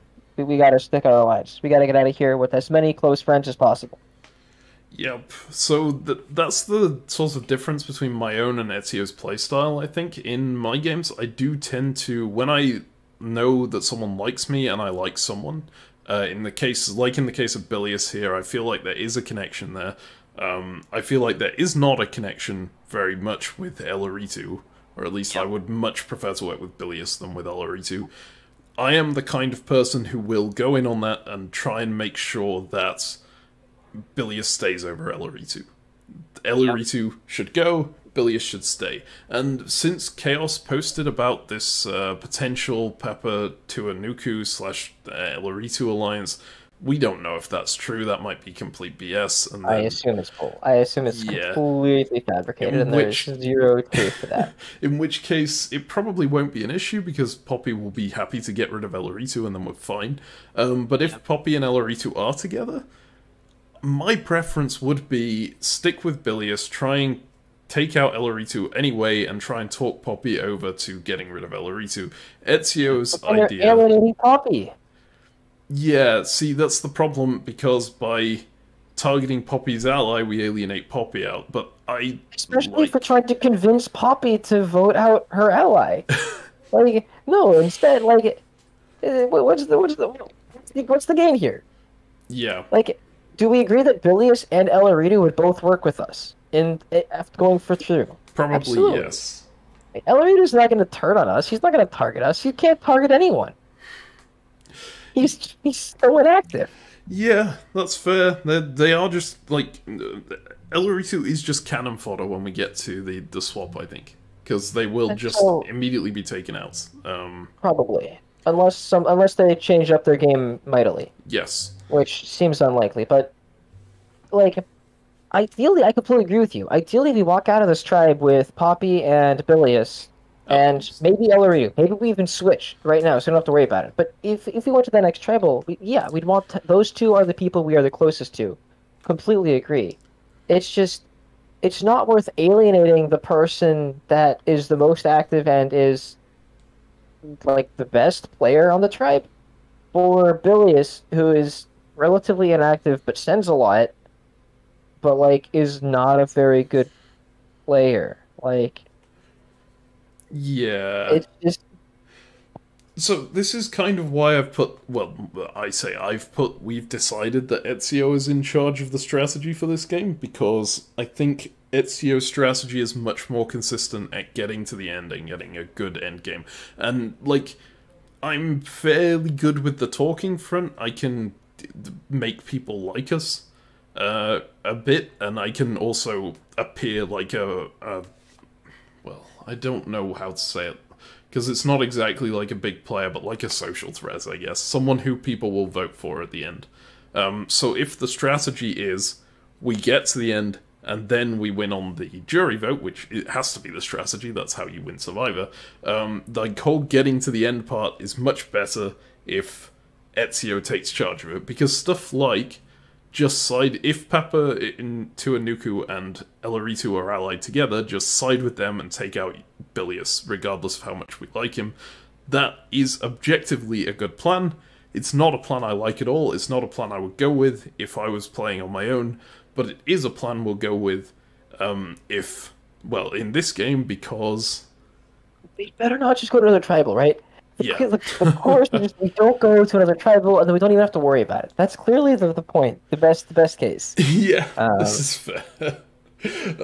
But yeah, as I'm saying, this is... that is objectively the best play. Getting rid of Bilious. If we do go back to another tribal council, and Papa and Tuanuku and Elaridu are aligned, we stick with them, we get rid of Bilious. That is what is going to happen. just for the audience, so that you all know, we did not explicitly say that I am in charge of the strategy. What we've said is that I am in charge of split-second strategy. Yes. Because Meme is asleep when Tribal Council is being adjudicated, and in the hours leading up to it, when I am awake, just because of time zones. And so, as a result, I have the freedom to make decisions just leading up to Tribal, whereas beforehand, Meme and I can talk about things, and that's great. It's awesome because we can talk about things, and if I can convince Meme that it's the objectively correct strategy, then we go with it. And if I can't, usually Meme's gonna figure out good strategy. He's pretty good at this game too. Well, He has one particular tendency that we need to fix, but yep, which is getting myself killed in the last like hour of Tribal, which we are fixing by having me being asleep. That is the plan. pretty well. Yep. You don't even have to stay up, because previously if Tribal was late, you just stay up the extra 3 hours, right? Yep, exactly. And now, because I have a job, I should not be doing that, which is why this works really well for me. Yeah, who also got a job, so Yep. This is true, but like I assume the timing works a little bit better for you. yeah. Okay. I think that's fair. Yep. So that's this tribe. We've talked about this tribe. We've talked about what's going to happen next if we go to another tribal here, and we have to reevaluate, assuming we swap, because that's going to change the game dramatically. Yeah. If we swap, I hope we end up with like Jail and Jesus. They seem to be our Jesus can save us. We do have this problem of being in a tribe that's much smaller than the others, but at the same time that makes us less of a threat, kind of thing. So if we can integrate well enough with whatever people we're swapped with, we should be fine. We're not going to look like massive threats. So yeah. So I have some bad news, though, is that tonight I'm going to be hanging out with a friend celebrating post-COVID because I think California's finally opened up and we're able to hang out and meet up. Okay. So right around just after Tribal Council, I plan on being very drunk. So if there's a swap immediately, do we think I should send messages or not? No. Is my question. Don't send drunk messages. Leave it for me in the morning. Like, we can just claim time zones. The drunk messages are going to be so much fun. And, like, I think the drunk messages are a great way to make friends, personally. Yeah, they can be. Okay, if you really feel like your drunk messages are going to make friends, then we can go with them, and I'll do the damage control in the morning, okay? I mean, that could be a bit, right? Because we'd be talking to a bunch of these people, and I could just be the drunken one, and you can be the not drunk one. I thought the point was that I'm gonna be the gimmicky guy, and you're gonna be the sensible one. This is. I mean, that's what we said, but like, look, we can change it whenever we want. Oh boy! And then I could start talking in Comic Sans. Oh no! Don't you dare take my comic. That's my Comic Sans of mine. Do not take my Comic Sans. All right, I'm sorry. I won't take it. You got it. And, anyways, that's a little bit of worry for our plan of making new friends and integrating immediately post tribal. Yep. Okay. Well, we'll see how that goes. We'll keep you updated when things happen. Okay, and also the reason why we think there might be a swap here, there are 18 players left in the game after this Tribal Council. 18 is a nice swap number because it can be split in a number of different ways. Probably as 666, although it could be 99, right? I think going from 3 tribes to 2 tribes is just a nice thing, so to 99 is pretty plausible. Yeah, and if it doesn't swap here, it can't swap at 17 unless there's like an exile or something, because the numbers don't work. There's nothing you can split 17 into. So then there would be another round, which would mean that our tribe could get reduced down to 2 members, which seems a little nasty. Yeah, I don't believe there has been a single game on Mafia Scum that has had a 3-person tribal pre-merge. Yeah, well, there has, because I ran one, but it was in, like, the Redemption Island style thing. We're not even going to go into Barely Survivor. Barely Survivor was madness. So, Okay. but yes, generally... My belief was, in fact, incorrect. Generally, we avoid three-person tribal councils. Like, okay, actually, I will describe it because it was kind of hilarious what happened.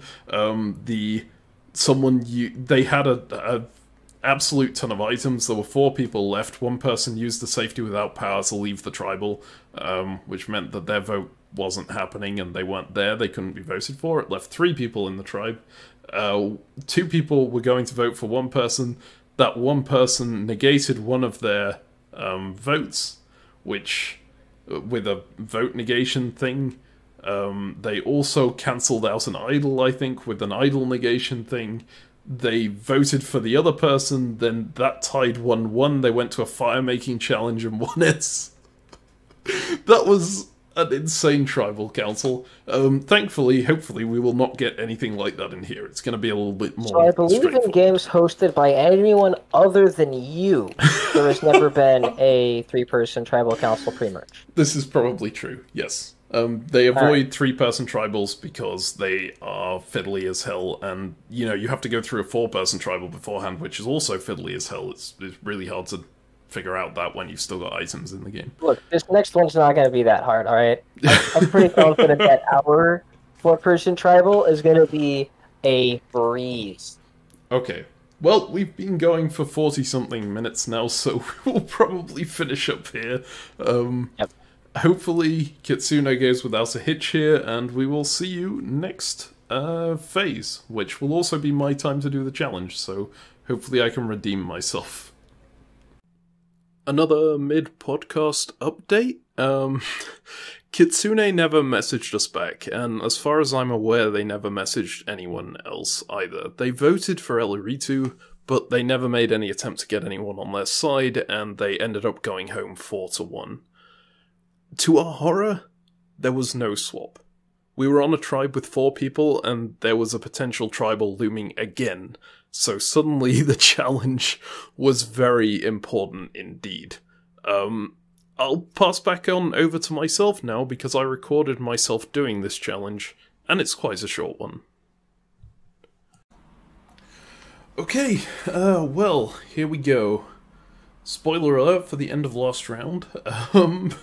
We did not swap, so we are now on a challenge, on a tribe of 4 people.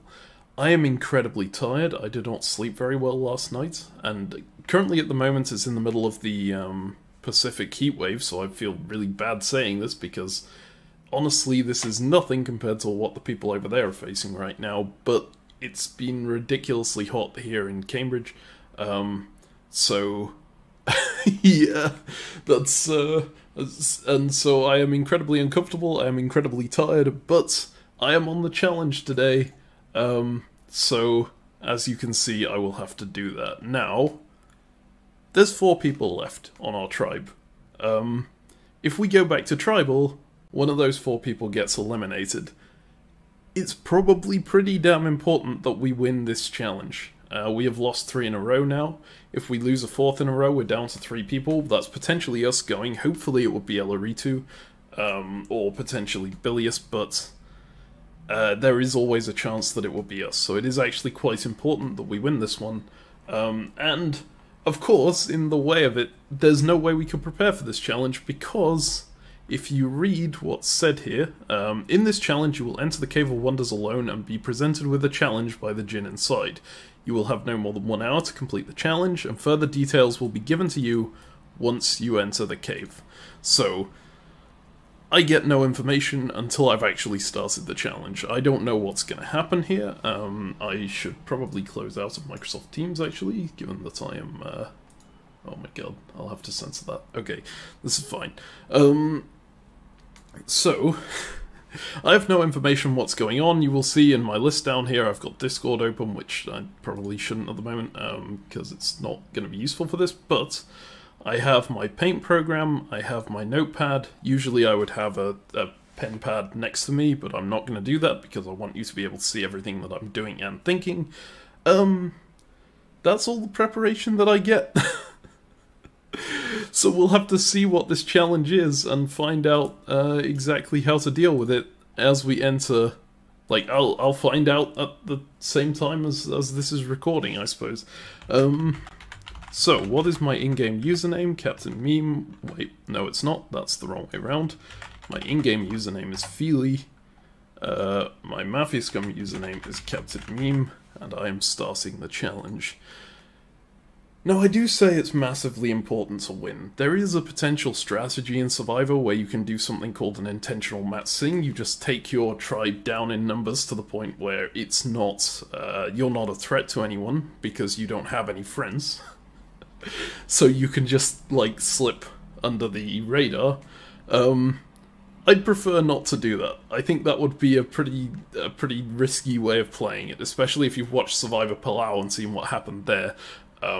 I won't spoil that for you, but needless to say, it sheds some light on why the intentional matsing might not always be a good strategy. Anyway, let's go ahead with this. Let's submit this form.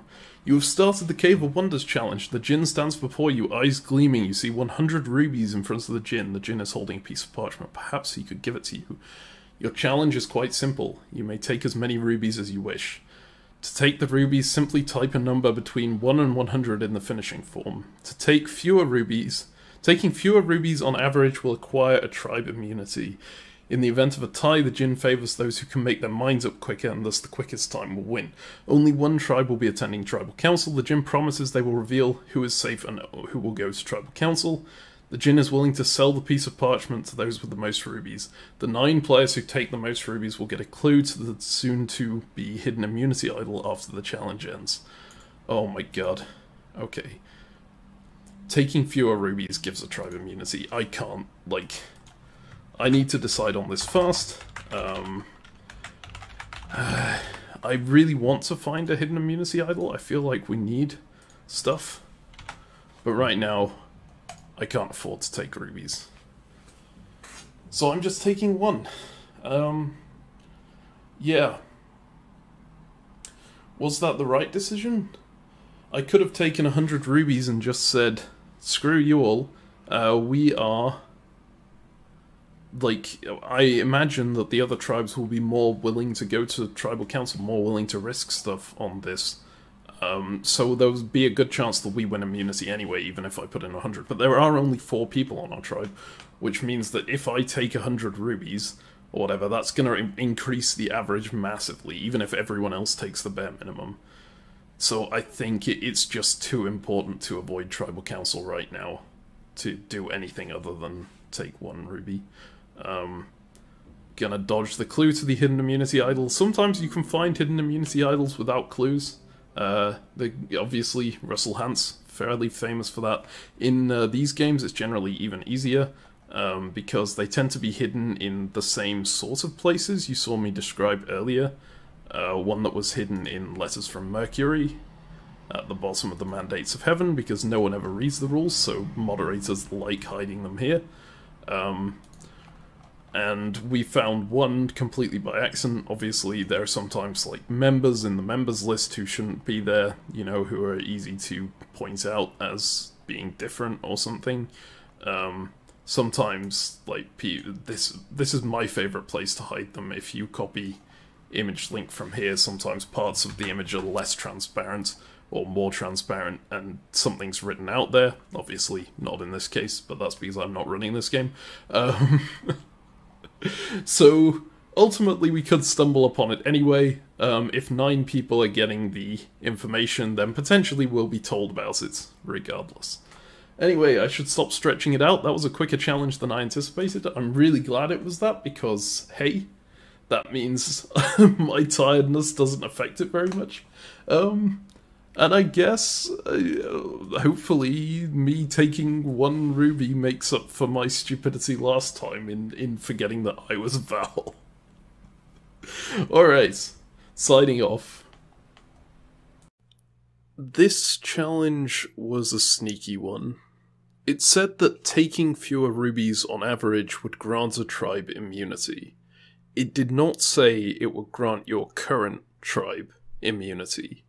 Right after the challenge phase ended, we swapped into 2 new tribes of 9 players each, and these tribes were based on the challenge results. a selfless tribe, who had the 9 players who'd taken the fewest rubies, and a selfish tribe, who had the 9 players who had taken the most. The selfish tribe was going to tribal council for their greedy actions. So really what the challenge had said was true, it was just in a bit of a deceptive way. So we were finally safe, right? For the first time in the game, we'd have immunity. Well, wrong. We didn't know this at the time, but courtesy of the game moderator's post-game, you can see here how many rubies each player took. Notice the problem? There are 11 players who took only 1 ruby, and only 9 slots on the Selfless tribe. As was noted in the challenge description, if there was a tie, the Jinn favoured those who made up their minds more quickly, so the 2 slowest players to submit were put on the Selfish tribe instead. One of those selfish players was us, by a margin of 4 seconds. If I had submitted 4 seconds earlier, we would have been on the Selfless tribe, and we would have avoided this TC. But, hey, wasn't to be. What's more, the Jinn gave out that idle clue that was mentioned at the end to the 9 players who had taken the most rubies. That was also tie-broken based on how fast people were, so all 7 of the greedy players got 1, and then the 2 fastest players who had taken 1 ruby got 1. So once again, we were left with absolutely nothing. We were one of only 2 people on this tribe not to have the idle clue. Turned out that my slowness actually had a really big impact on what we got this phase. Now, we didn't record a podcast for our 4th straight tribal council. We talk about it a bit in the upcoming one, but that one was recorded in phase 5, so I feel like I should give a bit of an overview right now of what happened. Odysseus wasn't present at all for the start of this tribal phase. In fact, for a full day, he didn't message anyone.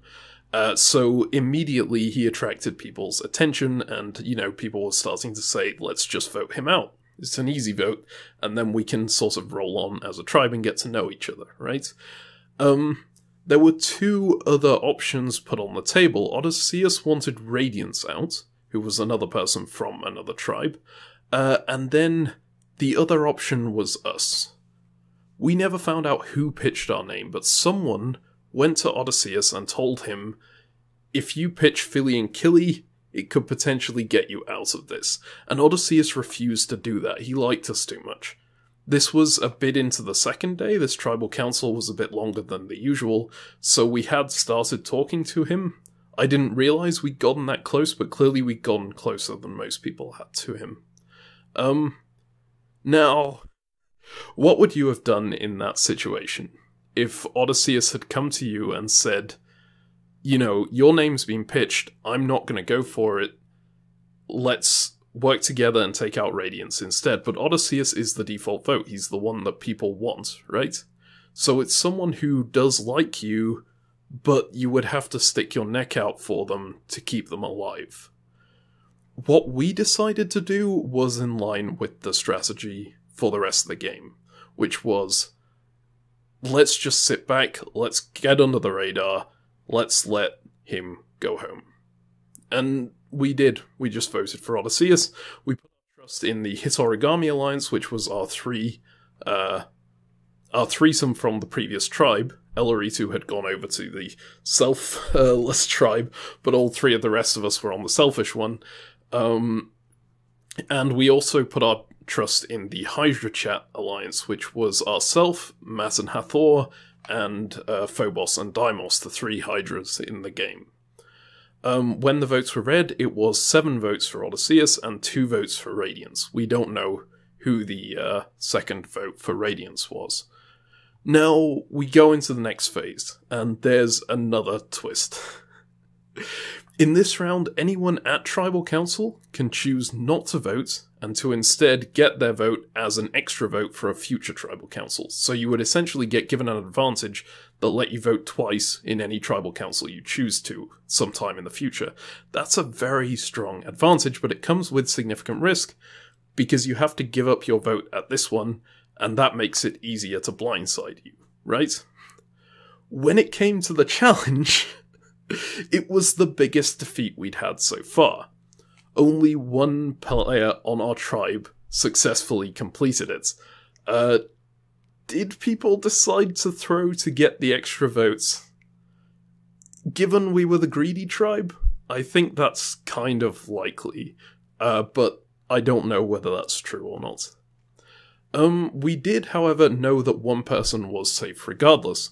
Remember that idle clue? The idle clue that we didn't get? Someone who did get it was Bilius, and during the round he revealed to us and Poppy that he had obtained the idol itself. He'd used that idle clue and found it. And he said it was usable either this round or the next one. And with that, I'm going to go ahead and hand over to Past Meme and Past Ezio again. They're going to rehash a little bit of what I've said, but hopefully not in a boring way. Alright, here we go. Some big changes since last time. The first one, you might notice here, Tautai tribe. This is a new tribe we're on. We got tribe swapped after the last challenge. You may have watched the recording of myself on the challenge. I don't know whether we've included that or not yet. But basically, I decided to take one gem during that, because I thought that it was important for our tribe to win immunity. The way that it ended up working was the 9 people who took the most gems got stuck on a tribe together and sent straight to tribal council, right? Which was very sneaky in the challenge, because it kind of implied that you would stay on the same tribe, and that, but yeah, that was the whole point of the double bluff there. And then the other 9 people, the 9 people who took the least gems, got stuck on the other tribe. So you'd think we'd be on the tribe where, well, you know, the nice tribe that doesn't have to go to tribal council because we took 1 gem. We're not! We went to that tribal council. In fact, that tribal council is finished. We're now at another tribal council, but we'll get to that in a second. The reason for this being that the tie-break in both directions was the time taken. So if you took too long, you'd be tie-broken in favour of going to the tribe that was on tribal council, or was at tribal council even. And also, if you took too long, you would be tie-broken against in terms of getting the idol clue that was mentioned in the challenge. So we ended up getting kind of screwed over because enough people took 1 gem that it filled up an entire tribe. We lost the tiebreaker and ended up going to the tribe that did not have immunity. And we also lost the tiebreaker for getting the idol clue, so we're the only people on this tribe who did not receive the idol clue. Yeah, fun times. This is our belief. We don't have confirmation on this fact, I don't think, about a lot of it, but we're pretty sure that this is all true. Yeah, we're like 90% sure, because we've been talking to people, obviously, and this has been a topic of conversation. Everyone's going, oh yeah, we're all the greedy people over here. I'm like, I'm not greedy. I took 1 gem. It's on video. Trust me. But, yeah, the idle clue led to this. Subboard here, ignore this. You had to enter a password. The idle clue itself was a scramble of password, password, password. Which was interesting, and I had no idea what it was. It turns out a forum password was actually an anagram of the answer to this. So I have already unlocked it here, and then you had to post in your thread. But we got given the answer by someone else to that. And this we're not that idol, smart. Yep. This immunity idol was already gone. We know exactly who has it because they claimed it to us in the thread. Which is this one here, the Survivors of Hito. Whereabouts? There we go. I don't think I can continue this conversation without revealing I'm the one who got the idol from the recent clue. I've managed 2 replies here so far with removing references of Bowser, but it's not going to last, so I'll just out it now. So Bilius told us and Poppy, Papa Tuanuku, that he owns this idol, basically, and it's only valid for the next 3 tribal councils. Right. Ezio, did you want to talk about what happened at the last tribal council? Yeah, so last tribal council was just like a dirt, boring, simple one. It was, hey, look, this guy is AFK, hasn't messaged anyone, let's kill him. And everyone's okay with this, and everyone was okay with this, and so we killed him. Not high drama, but whatever. It was what it was. You say it was Um, calm. I remember the last day being somewhat hectic because said person, who is Odysseus here, came to us and said, "Look, I've heard your name thrown out as the alternative to mine. How about we like team up and do something against someone else, specifically against Radiance, who was viewed to be the least active of the other players?"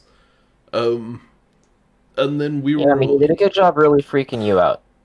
excuse me, it was not just Yeah, me. he did a really good job freaking you out, meme. I don't know. Hmm. I did nothing wrong. I may screenshot some Discord chat logs with Ezio going, "We're going to die." We don't need to send any of that. Nah. And I wasn't even thinking, I wasn't talking about the previous vote, saying that we were going to die that vote. I'm saying that we're dead long term. Um, was what that conversation was about. Right, okay. I did not get that impression, but I suppose that's up Oh, to the viewers to see. yeah. Um, No, I was just saying that because our name is getting brought up already, our plan of never getting brought up has clearly failed, and therefore we're doomed in the long run. And for the record, I still believe we're doomed in the long run by virtue of you not having any clue what under the radar means.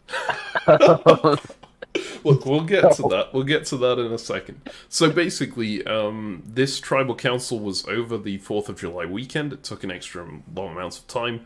I was a bit busy. Ezio was a bit drunk. So we did not end up sending out a ton of messages, and that kind of made us stand out. Although we ended up being fine. Odysseus got 7 votes. Radiance got 2. Fun other thing, Poppy here played the arrows of someone. Where is it? I don't know. Yeah. Poppy played some arrows, and everyone saw it. Yes, so they played a single Artemis arrow on Matt and Hathor. The single vote against Matt and Hathor will not count. This came from that geometry game that I showed in the first episode. So they thought that would be played anonymously. It was not, so now everyone knows they have this thing. They have the quiver, and that for whatever reason they chose to play it on one specific other player, which is highly suspect. Yeah, it was pretty clearly an attempt to like get in good with that player with the one of the other Hydras. Honestly, kind of fine with it. Puts more of a target on their back, and also we're like I think Matt and Hathor is a player we're not 100% trusting of. Well, they're one player in one player slot, but they're 2 people. But they are a Hydra, and we have the Hydra chat, so we're kind of okay with them being in a good spot here, and with them pairing up with other allies of ours at the moment. At least that's my impression. Yep, we're certainly not going to do anything stupid about them. Yes. So, anyway, this was what happened last round, and then this round, we had an announcement in the Letters from Mercury. The second Divine Intervention, which was Lent. It's always good to be able to give something up for this Catholic holiday. In this round, if the players or tribe going to Tribal Council choose, they can not cast a vote in exchange for an extra vote, which can then be cast any time up until the final 8 Tribal Council.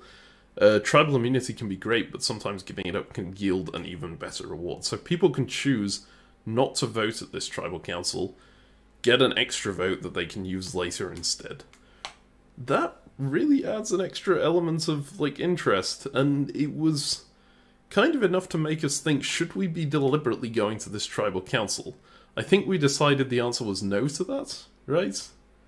But then I mean, Ezio, I wasn't going to throw a challenge anyways. Yeah, then Ezio lost the challenge, Anyways. which was fair because it was a very difficult challenge. If we look at the Test of Thoth thread here. Alright, by the way, it was not a difficult challenge. I'm just pretty convinced that everyone else on our tribe threw because they wanted to throw. Okay, So I suck at cryptograms. Like, I am absolutely abysmally bad at cryptograms, and yet I was able to solve it and finish the cryptogram in like you saw how long it took me to submit. I submitted my thing in like 20 minutes, right? Yeah. And I am abysmal at cryptograms. And so the fact that nobody else did this and like won on this challenge, it tells me that they were all thrown. Well, I mean, you did get it wrong. Guaranteed.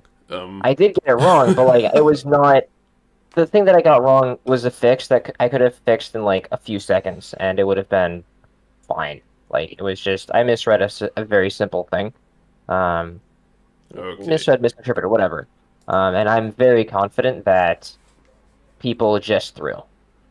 Okay, well, of everyone, 5 people in total managed to finish this challenge. 4 of those were on the other tribe, so obviously we lost immunity. And the one who finished it on our tribe was also the longest time of anyone who finished it. So we're back at our 5th straight tribal council. I in fact made a meme to commemorate the occasion, which is here. I'm very proud of said meme. Look how many likes it got. Is there ever a meme that you're not proud of? I mean, not really. I'm proud of every meme. But look how many likes this one got. We got 8 likes on this. I know this isn't particularly under the radar. Making sure that was clear. But like, just making sure I am proud of this meme that I wrote was clear that is always true. This is true, yep. Okay, we are getting messages right now. I wonder if it's more from Hades. No, it's not. This one's probably from Radiance, because I just sent out a message to them. Oh, yeah. Okay. Have you been sending messages while we've been recording this? Okay, well, so where we're at right now, we've got this weird situation where people can withhold their votes this tribal, right? But if everyone withholds their vote this tribal, then everyone just goes to rocks and someone random gets eliminated. If everyone but one person holds their vote this tribal, that person just decides on their own who wants to go home. Everyone who's not in danger themselves obviously wants to take the extra vote. It's a great thing to have. You get an extra vote later on. That could be a turning point in the game. Extra votes are incredibly useful. But the problem is, if everyone is doing that, then suddenly everyone is a target because it's so easy to take someone out. You only need 1 or 2 people, right? So Ezio and I have had a bit of a disagreement on how to handle this. And in fact, it's manifested itself in the messages we've sent. I thought, we're playing under the radar. If we're playing under the radar, we need to make ourselves as non-threatening as possible, right? So the best approach would be to make it very, very clear that we don't have any items. Because if we don't have any items, then we're not a threat. People will hopefully focus on other players as being the big threats who they need to take out. So, I went around telling people I think I'd be much more comfortable if we cast our vote here. I was telling everyone we're going to wait and see what happens and decide if we're going to cast our vote. Yep. So, the interesting thing about that is I think my messages have made a lot of people more confident that they can withhold their votes this tribal, because they know that someone's going to pass their vote out, and so that means that it's not going to go to rocks. Yes, and also because I think most people on this tribe feel relatively comfortable with us. They're all thinking, oh, Fili and Kili has our back, they're the one casting this vote, you know, we're fine. So they think, okay, we can withhold our vote. Maybe the one person who doesn't is Hades, who has been constantly sending us messages within these last couple minutes saying, you know, hey, what's going on? I've heard various things, you know, I'm starting to panic now. Which is an interesting one, because I think if we were sniping someone, it would probably be him. Yeah, but we're just not. Because he is a very, very strong player, and he is probably the least connected of anyone to us, apart from maybe Cerberus. But anyway, Ezio's impression was... Hades. We have to keep Hades around. Right. Okay. I guess it would be Cerberus, then, if we were going to snipe someone. If we're going to vote somebody out... I mean, look, so... If we're using our vote this round, in my opinion, we're clearly using our vote on the Radiance. Yeah. I think that is just the best vote for us this round. It rocks the boat the least. It's what all of the people that we've talked to, our allies would expect us to vote here, and like, yeah, let's keep our allies happy and stick to the plan.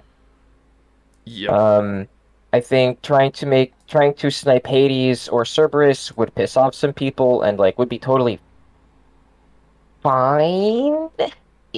Just like, why? What's the point? Like, we talked to Matt and Hawthorne, and they explicitly said we want to keep Hades and Papa Tuong Pops around because the two of them are going to balance each other out.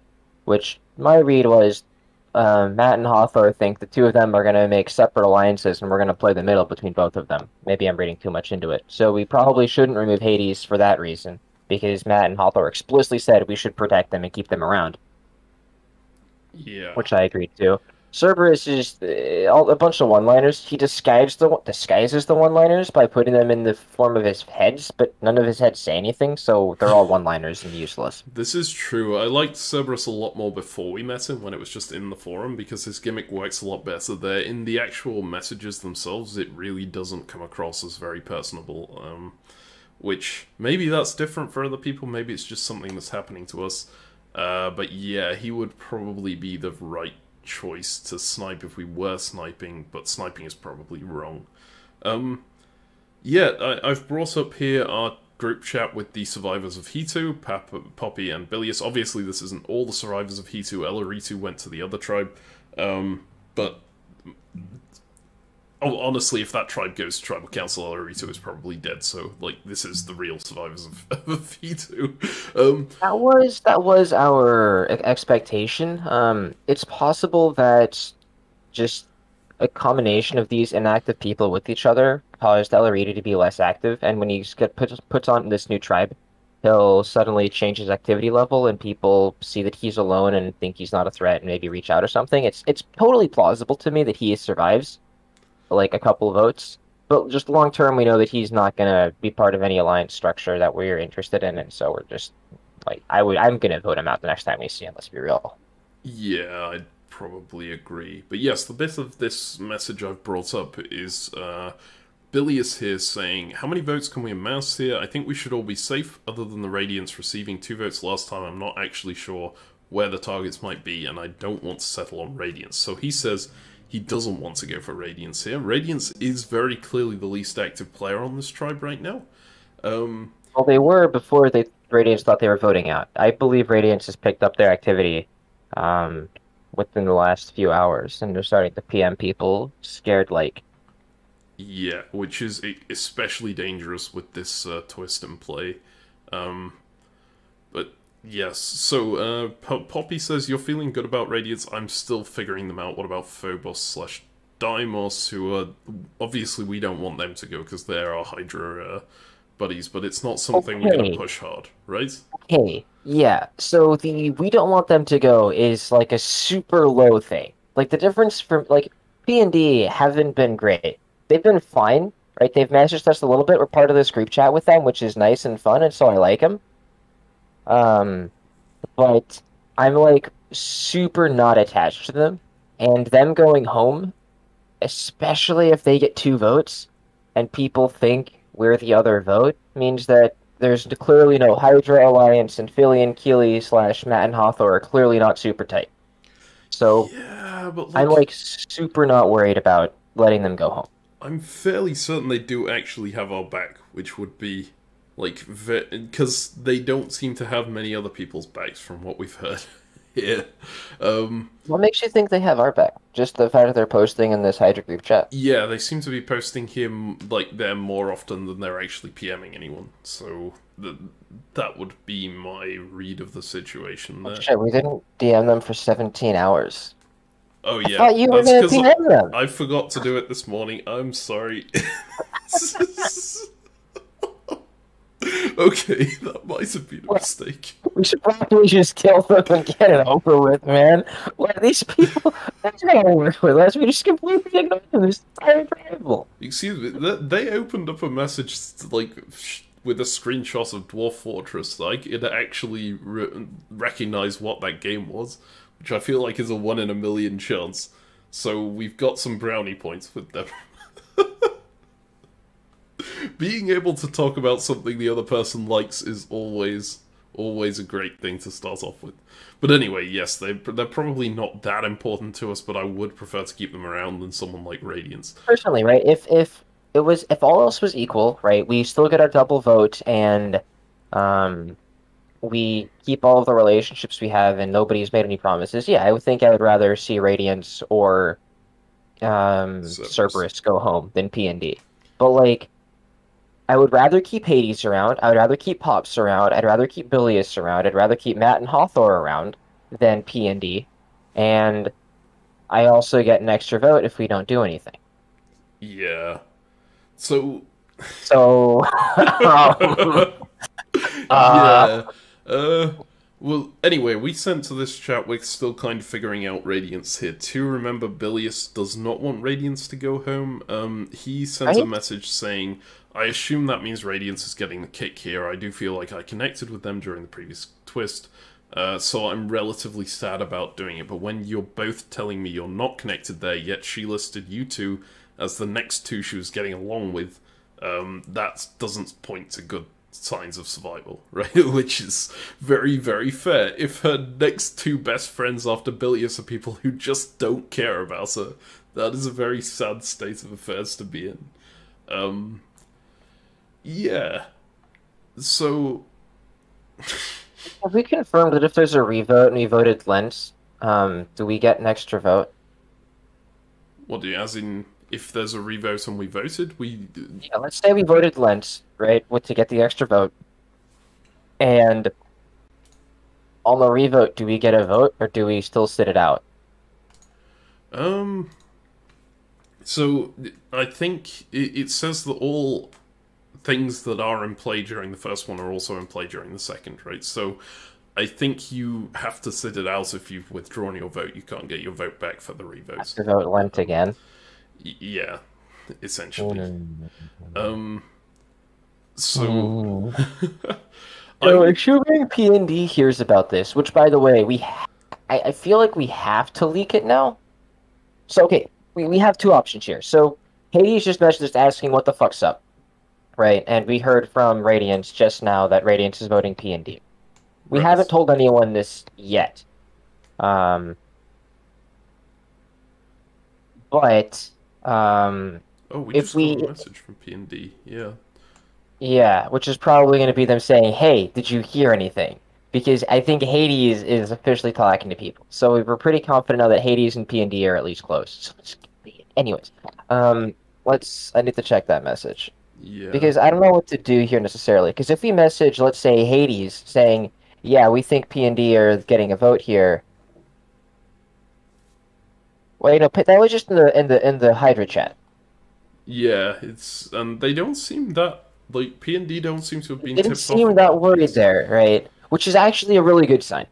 That's actually really good. Or P&D just has a good lid and doesn't trust us. Yeah, well, I think P&D would tell at least the Hydra chats if they thought they were being voted for, because we seem like a very easy way for them to try and get votes on their side, right? Oh, that's true, because of... Wait, but did you PM them, and did you even post that in the Hydra chat? I don't know if you posted that in the Hydra chat, because in the Hydra chat is when I was saying, I'm just kind of waiting to see. I don't feel any need to do anything. Yeah, I don't think I messaged Yeah, because I don't think you posted in the Hydra chat, and you certainly didn't DM P&D, so I don't think they know that you're planning on wasting their vote here. Well, okay. Anyway, so, here's your options. What I've done very quickly is brought up Hades' messages here and said yes. So he found out that the vote seems to be on either Radiance or P&D. I think that he got this information from Poppy because the P&D suggestion came from her. I think he got it from Radiance. No, the P&D part? Hades just... Like, Radiance messaged us, like, just now, saying that they were considering voting for P&D. Yeah, but, right? Like, this was... What, do you think the two came up independently, then? I guess it's possible. Actually, okay, so most likely what happened is Bilious talks to Radiance about the fact that she's going to go home if she doesn't up her game, and suggests Yeah, that P&D might be the best option because Poppy raised that as a potential alternative. yeah, and we didn't shoot it Yeah, down. okay, and then Radiance pitches And P&D to then Hades, Hades comes to us about it. This is... and says, "Oh my God, there's something happening this vote. Is everything all right?" Yep. Basically, right? That seems like right, but I'm pretty sure that Radiance just talked to people about it. Given the timing of things, it makes sense that the Radiance feels closer to Hades than she does to us because yeah, who doesn't? Yeah. So okay, Hades then comes to us. But now here's the thing, right? Because what do we say to everyone? Because do we tell P&D Radiance is planning on voting you? Do we tell Matt and Hawthorne, hey, we heard that Radiance is planning on voting P&D? Do we just keep our mouth shut and be like, hey, nobody said anything, nobody said shit to us? Because the only place that we've heard this from is from this one DM from Radiance, right? And so if we just lie about what Radiance said to us, we can just keep our mouth shut and then everyone believes, and then, like, there's that. But if Bilious is talking to Radiance, and Radiance is like, hey, Bilious, I told Fili and Kili that I'm gonna vote P&D, and then Bilious tells people that, then it's like, oh, we clearly knew about him. We're clearly full of shit to Hades and everyone else, like P&D. That might not go well. So, in my opinion, but I think that's relatively unlikely. In my opinion, our plays are either we tell P&D, hey, Radiance just told us she's voting you, and we also tell that to Hades, and we hope we can get P&D to vote Radiance. Right? I think that's like the cleanest. It's the most honest. It's actually what happened. We just happened to tell the wrong people. We cut Radiance out, and then we just move on with the tighter group. In this world, I can see an argument for us voting Radiance as well, because then we throw away our vote, but we just like threw Radiance under the bus really hard, and then we are sad. I think the other one is actually we just tell Hades, yeah, we really haven't heard anything significant. Bilious again indicated they were interested in keeping Radiance around, and now Radiance and Radiance might be going after P&D because he just said it, and it's like that's totally plausibly true, right? Which I mean, it's more than plausibly true. We believe it is true, but like it's at least plausibly true. But then we can play down how much we've heard. I think that second line is the cleaner bit, right? Yeah. I don't think we should say we've heard that Bilious is pushing the other way, because I think that could get back to Bilious, and he might not be that happy if we've made it look like he's against the curve. No, that's intentional. No. You gotta start doing just a little bit. Our allies. Alienate. You gotta, but we're not really doing it, right? We're just a little bit, right? And just like, yeah, Bilious likes Radiance. That's all that we're saying. But that probably means he's just gonna sit this vote out, right? We're not saying Bilious is gonna vote anyone. It's just he's gonna take a private vote, and he's just gonna take an extra vote instead of voting out Radiance, which is how everyone feels. He's just the only one who said it. Okay, so we also know Bilious is playing his idol on himself at this tribal council, because it only lasts for 3 tribal councils anyway, and he wants to be safe in the case of the rock draw. He's definitely not voting. We know that, because there is no point in voting if you are just going to be safe anyway. I think I prefer to cast our vote. I really don't want to risk like Radiance and P&D being the only 2 who vote, and they vote each other, and then those 2 are immune, and everyone else goes to rocks. Those 2 plus Bilious, so we would end up having a 1 in 5 chance of going home there. That would be dangerous.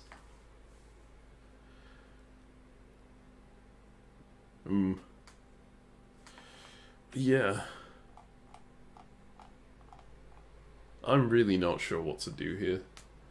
Yeah, this is a little tough. And I do think this is actually one of those plays that defines at least a little bit of the alliance structures. And again, my feeling is to just continue to sit back and do nothing and just be like, yeah, we don't really know what's going on. We haven't heard much of anything from anyone that's real, because I think everyone is just not particularly interested in this tribal. I think that's the line. because that's not clearly alienating P&D, because I just think it's really unlikely P&D ever knows that we learned from Radiance. Right? Yeah, I think that's So I fair. think We do need to have something to talk to Hades about, though, because he's very Yeah. clearly coming to us directly, which is, like, maybe he knows that we know. I think he just saw that we're online, and I talked to Hades about keeping each other in the loop on this vote as much as we can. Right. I've done a great job of this, by the way. Do you want to get Which to messaging him soon? Yeah, I'm trying to figure out this, but I'm just still trying to figure out what actually to say to him. Because what I started writing was just the honest truth. I heard from ratings like 5 minutes ago, and they were going to vote P&D. But I'm just not sure I want to say that. Because let's say that this does happen, and then I don't go to P&D about this. I just go to Hades about it. But then word gets to P&D that I told Hades that we'd heard the thing, and Hades tells P&D that we knew something, but we didn't tell P&D. Then that gets bad, right? Yeah. So it's a little awkward because I don't want to. If I have a feeling if I tell it to Hades, everyone's gonna know very quickly, and I just don't know that I want that to happen. But I also need to talk to Hades because again, Hades is going to be a valuable player. They're going to make it far in this game unless they get sniped. Okay, what you should do, I think, is say, I'm getting similar vibes, something like that. Nothing that absolutely confirms that we've heard that it's P&D versus like Radiance, phrase. but something I'm that it's... getting similar vibes. Yes. About this vote. And then you go... Because he's asked, what are your thoughts on this, right? He didn't necessarily... He's like, have you heard anything else? What are your thoughts on this? We kind of brush over the first question. I'm getting similar vibes and something along the lines of, I don't believe I don't believe it's more than two people that are pushing P&D at this point. But two people could easily be the vote if everyone else sits out. Yeah, see, my approach was going to be like... don't give specific numbers, because if we're saying something like we're getting similar vibes, we don't really want to say, you know, we know specific things. We're going... We might have heard that someone said that someone else said that someone else said that this might be a thing. I don't think many people are interested in the P&D, but it only takes a few. Yeah, exactly. So, or something like, I've heard a stronger... It seems to be stronger towards Radiance, but it's really hard to tell with the twist, blah, blah, blah. Yeah. The whole, what are your thoughts on this? Focus on that part and say, like, we think that Radiance... Fine with either one of them going home, so we don't give a shit. Don't be that honest. But yeah, something like that. Like, we're... oh, man. Like, yeah, I got this. Yeah, we're still very much debating whether to use our vote or not. Because, honestly, either of them is kind of okay by us. But we don't want to risk a situation where, you know, the vote goes on to someone else, or someone else gets sniped. Because our vote wasn't there. Or where it goes to a tie because our vote wasn't there. Does that make sense? I figured out my message to Hades. If you were describing what I should say to Hades, it was completely useless. You need to say it again. Okay, if it's about something else, then we can go. So I'm thinking about actually the writing of the message because this is a thing. No, and I'm just going to be brutally honest. I don't care about either of them. If one of them goes home, I'm happy. I think you should be a little bit nicer about it than that. I think you should be like, I'm okay with with either of them. Okay. I don't care much about either of them going home. But easy. Like, you gotta be nice to people in this game. If you trash talk people behind people's back, then other people will think that you're trash talking them as well. Like, I don't believe Hades is gonna think that. Right. All right. I'll leave it to you. I think. Trust me. I have a pretty good read to think of how to get into with Hades. If I was playing this game, Hades would be my unclear what number, but he would be a high number. We got a 9th like on my meme. Sorry, that was completely unrelated. We got a 9th like on my meme. We have 9 likes now. Anyway, sorry, go on. Yeah, just like Hades is someone that I can trust to work with, I can trust to be active, who I think trusts us at the moment, which is very important. And if they're active and they trust us, I can work with them. Okay. And I can do that a lot. Matt and Hathor are also would be there, right? I think that the group that I would try to set up would just be me, Hades, and Matt and Hathor, and then figure the rest out. I just don't get the impression that that's going to be a particularly exclusive group. But being friends with the most active and social posters is important because as long as if they like me, they do all of the messaging and controlling of the votes to get people to not vote me to get to vote other people, but they're the ones getting all of the attention, right? Yeah. The true under the radar play. You are best friends or just good friends with the biggest players on the board. So even though you're a good player, you're big, you're active, you're social, you're not getting like huge threat from people, but you are still the smallest member of the alliance. That's how I would do it. And if P&D goes home, we then talk to Matt and Hathor and say, hey, we probably need a third person in our group. Who do you want to take? That's important because then they're going to be like, well, we're close to a couple of people. And then I'm going to say, what if we bring in Hades? Eh? And then they're going to say, eh? And then it's going to work. I think D&D going home might actually be best for us after I said that out. Because Radiance is going to go home next vote anyways, because Radiance still has no friends. But P&D aren't going to go home next vote. So if they go home here, I think our alliance looks much better for us going forward. That's very possible. But, like, I don't want to actively vote P&D. That feels We're not going to vote P&D. Yeah, if P&D is... If our plan is for P&D to go home, then we need to arrange it somehow that we don't have to use our vote for that to happen. Yeah, which is just going to be by getting Radiance to vote P&D and then not telling P&D, and then P&D gets one vote and everyone else gets out. Withdraws. Oh, yeah. Oh, boy. Okay, this is going to be interesting. I think I still prefer... Like, so, I prefer being honest where... Well, no. Okay. That's not true. Anyone who's watched Media Wars is, like... But, like... You tried. You tried so hard. It's so much easier to be slightly manipulative with the truth than it is with a lie, right? And we're being slightly manipulative with the truth. Yeah. And so... We're just not telling people things. My whole thing is that having no items is actually a lot easier to just be honest and upfront about than if we actually... Like, if we withdraw our vote this tribal, everyone will know we didn't use our vote this tribal and we have an extra vote, right?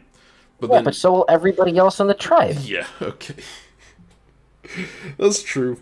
Okay, I will defer to you on that one. I think... You're right. Everyone on this tribe will have their extra vote if we sit this one out too. And if we don't, we're suddenly the only one of the tribe who didn't. Okay, well... And that's just like... We do need to get that message to Hades sent, because I think I've been refreshing the page to keep on looking at things for the video, which means he'll be seeing us constantly being online and not messaging him, which is... Yeah, probably not great. So I wonder whether we should wrap up the podcast here? I just sent the message. Oh, okay.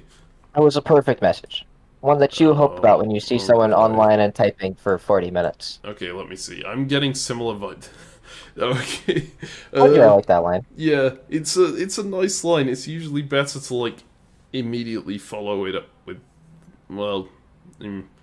Yeah, okay, so I don't think many people are interested in voting in P&D here, but it'll only take a few. I've heard many more people talk about being fine with Radiance going out than P&D. Frankly, I don't much care about either of them going home at the moment, so I'm not too worried about it if it's truly between the two of them. My only worry is if they're a tie and we get rocked out right now.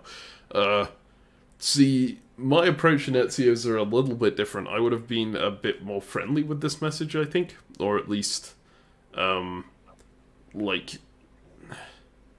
How do you even say that? Like, something along the lines of, here where it says, my only worry is if there is a tie and we get rocked out right now, I would have put something like... Of us. Yeah, that would have been a better line. You got it. Yep. This actually does... This would be great if we went to Hydra, but the we sounds like it's specifically referring to our player slot right now. Did that again. Yeah. Okay. I'm gonna put that edit in. I made this mistake before, because I'm just used to saying we in a two-person conversation, just having it be clear what the fuck we're talking about. But no, we had this issue come up. I'm gonna edit that. That's a really good point, actually. Yeah. Okay. And yes, the other thing, like, where it says, I don't much care about either of them going home, I would have been like... you know, oh, it sucks to send someone home, but someone has to go, so, you know, they're better options than everyone else, blah, blah, blah. Something that makes us sound friendly towards them, but also makes it clear that we don't care about them going home. Sometimes it's all about the wording and just making yourself sound nicer, but... Yeah, but I'm not going to wordsmith this too much. I just had to get what was the key piece of information that I wanted to get out was the big part of it. Yep. And I think he's stressing out, so just being straight up with hey, this is how we're doing it. Yeah, that's fair. So we have to send out a bunch more messages. It's getting about 3 hours left until Tribal Council goes through, I think. So we might wrap up the podcast here. I still don't actually know what we're going to end up doing at the end of things. I guess we'll explain that in the next one. We're gonna be voting once. I'm just... It's gonna be really hard to convince me to not to. Okay. And Meme is getting antsy. And when Meme gets antsy, he makes bad decisions.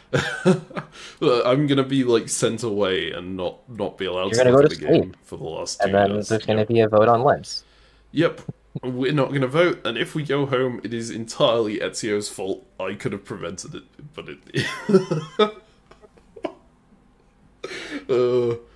okay. It'll be great. We'll see how that goes. But anyway, thanks for watching again, and we'll get back to you, hopefully, when we're still alive next phase. We'll see. And here's to hoping also we manage to dodge a tribal council at some point.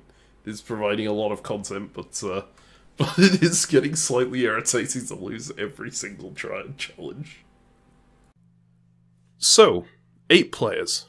Each of them has the opportunity to withhold their vote and gain an advantage for later, the extra vote. Radiance and Phobos and Deimos both knew they were under threat from each other, so they were both intending to vote for each other. Bilius claimed to our Origami chat that he was going to play his idol and not vote. Now, there were 5 other players on the tribe. Would you have voted in that situation? Would you have withheld your vote and gained an extra one? After a lot of discussion, myself and Ezio decided to go with Ezio's plan and hold back our vote. We ended up getting the double vote, and the vote went 3 votes for Radiance, 1 vote for Phobos and Deimos. So 4 people total on that tribe chose not to vote and to gain the extra vote instead. Bilius, despite saying to us that he would play his idol, didn't play his idol. He was just trying to gain some safety for himself, and he held on to it for use, presumably at the next one, because that's the only tribal it would remain usable for. We, again, didn't record a podcast for the next phase. I'm going to give you 5 seconds to guess whether we won or lost that challenge. Actually, no, I'm not. We lost again. It was our 6th tribal in a row. We had never been immune at all in the game. If you're not familiar with Survivor, I'm not sure you'll even realise how incredibly unusual that is. 8 players in this game, that's half of the game, had not been to any tribal councils at all. They were still waiting for the game to start. Meanwhile, here we were having survived 5 eliminations and going into our 6th. The immediate names that came up were Bilius and Phobos and Deimos again. Bilius was clearly the preference of basically all of the tribe except Poppy. We knew that Bilius still had the idol. Ourselves and Poppy, because he said it in the chat, and obviously he was going to use it here. It was the last round it was valid for. We discussed it all, and actually Bilius told us in private he was beginning to regret talking to Poppy about his idol because he wasn't certain he could trust her. But really that didn't seem to matter to us because Poppy had been very vocally anti-Phobos and Deimos. We were fairly certain that Poppy was going to just go for them. Right. We all came up with a plan pretty quickly, which was the obvious one when you have an idol like this. Say we're fine with the Bilius vote. Bilius acts quite inactive. He goes, okay, yeah, I know I'm going home. I'm just going to sit here and do nothing. And then he idols himself. 2 of us vote someone out. No, 2 of us. And because all of the votes on Bilius are negated, that person will go home. Now, the reason I say 2 of us was that we didn't want to have all 3 of us voting for someone, because if we do that, it suddenly becomes blatantly obvious that, hey, Hitorigami is still a big threat.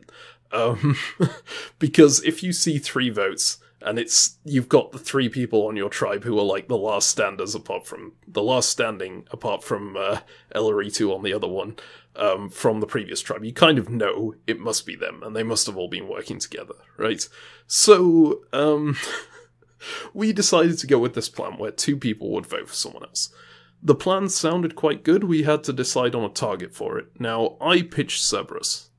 Poppy was very vocally wanting Phobos and Deimos instead, and eventually we conceded to that and we said, okay, we'll take out Phobos and Deimos. And actually Poppy just agreed, okay, I'll be one of the votes on them. Bilius, you can be one of the votes on them. Fili and Kili, how about you vote Bilius? And, we all distance each other. And Ezio was thrilled at this. I was pretty thrilled at this. It meant we could distance ourselves from this move and stay under the radar, which was our strategy. And that's exactly what happened. Poppy and Bilius voted for Phobos and Deimos. We voted Bilius just to disguise the connection. And we sat there and waited for the votes.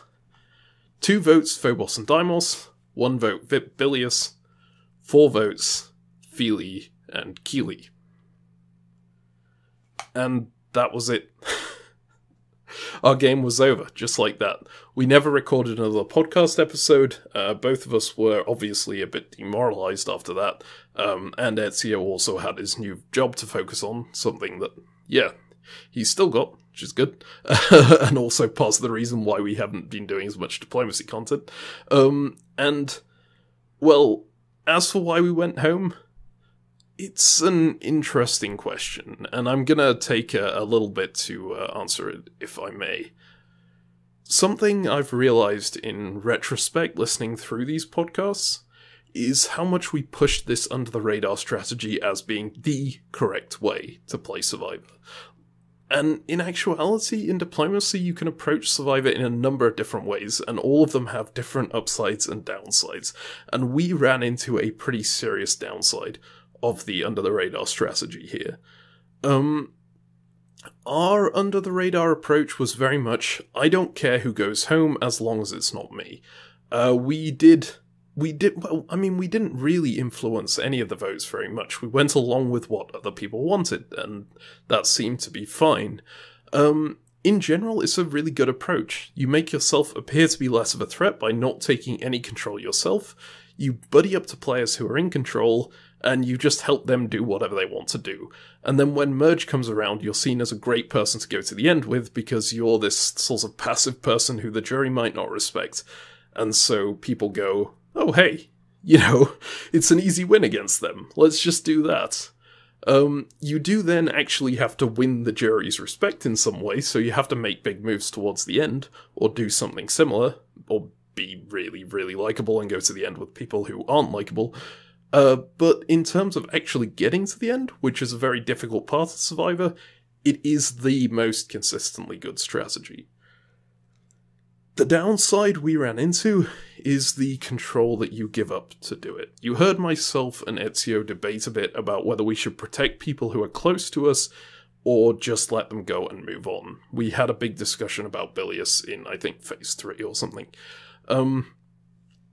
If you let them go, that's the under-the-radar way to play. You don't want to stick your own neck out for them, you just adapt to the new situation after they're gone. But by doing that, you're losing one person who would otherwise protect you. Or who would probably protect you.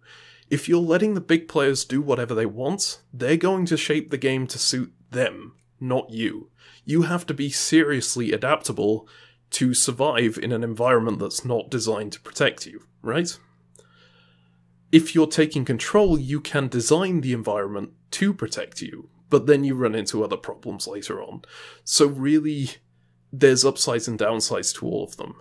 Now, the reason we went home in the end was that there was an alliance controlling our tribe, and it obviously didn't include us. That alliance was Hades, Cerberus, Matt and Hathor, and Poppy. We had no idea this existed. we were just trying to fly so far under the radar that we never ended up making the bonds that we needed to get that information. And we just went along with the votes that gave them complete control, because we were going, okay, let's just go with the flow. And the flow was obviously being dictated by them. Since Poppy knew about Bilius's idol, that whole alliance did, and although we had alliances with Matt and Hathor and with Poppy, the Hydra and the Hit Origami respectively, neither of them really felt close enough with us to push against switching the vote to us. We were flying so far under the radar that we hadn't connected well enough with them. As the closest player to Bilius, we were just the default target when he became essentially immune, and when I pitched Cerberus's name in the Hit Origami chat, it kind of just sealed our fate, because, you know, Poppy didn't want Cerberus to be targeted. Under the radar play puts you in an amazing position if, and only if, you can reach the point of the game when the power players go after one another. But we attended so many tribals that everyone who was shielding us from being the inactivity target was picked off, or in the case of the last round, had an idol, and so we were the target instead. That's kind of the problem, right? If we'd shaped the game, perhaps we would have been in a situation where, you know, we could have had an alliance around us that would have protected us from something like this, but as it was, we were just counting on enough people to be in a position where they would be picked off by the flow before the flow got us. And that didn't work in this scenario. So there's different approaches can do well in completely different situations. I think that's the message to take away from this game. I warned you that it was missing a satisfying ending. I'm not sure if I agree with that anymore. I think it gives a decent message, but obviously the problem with Survivor is that an ending is just sudden. It's not like Diplomacy where you've got some time to ponder on what's going on and to try and fight back. Once you make a mistake, often that's it. You're just gone. And you don't get a chance to, like, think about why or what can I do to change this. So, yeah. I hope you've enjoyed in any case. If you're thinking of giving this kind of game a go, please check the pinned comment. We do play on Mafia Scum, which runs these games once every 2 months, more or less. You're also welcome to sign up to spectate. People have confessionals where they tell you what's going on with the game from their perspective, and you get to see everyone's perspective instead of just one player like this one. Thanks for watching, especially thanks for sticking with us through the content drought. It's been a time, I mean, a good time. We've gotten jobs and stuff, and you know, have managed to source out a bunch of things, but we'll be getting back to Diplomacy content probably next week. And also keep an eye out for a special Game of Thrones feature that we're doing with Asmodee in the near future and with Legendary Tactics. Anyway, I think that's all for this. Thanks for watching, and I'll see you next time.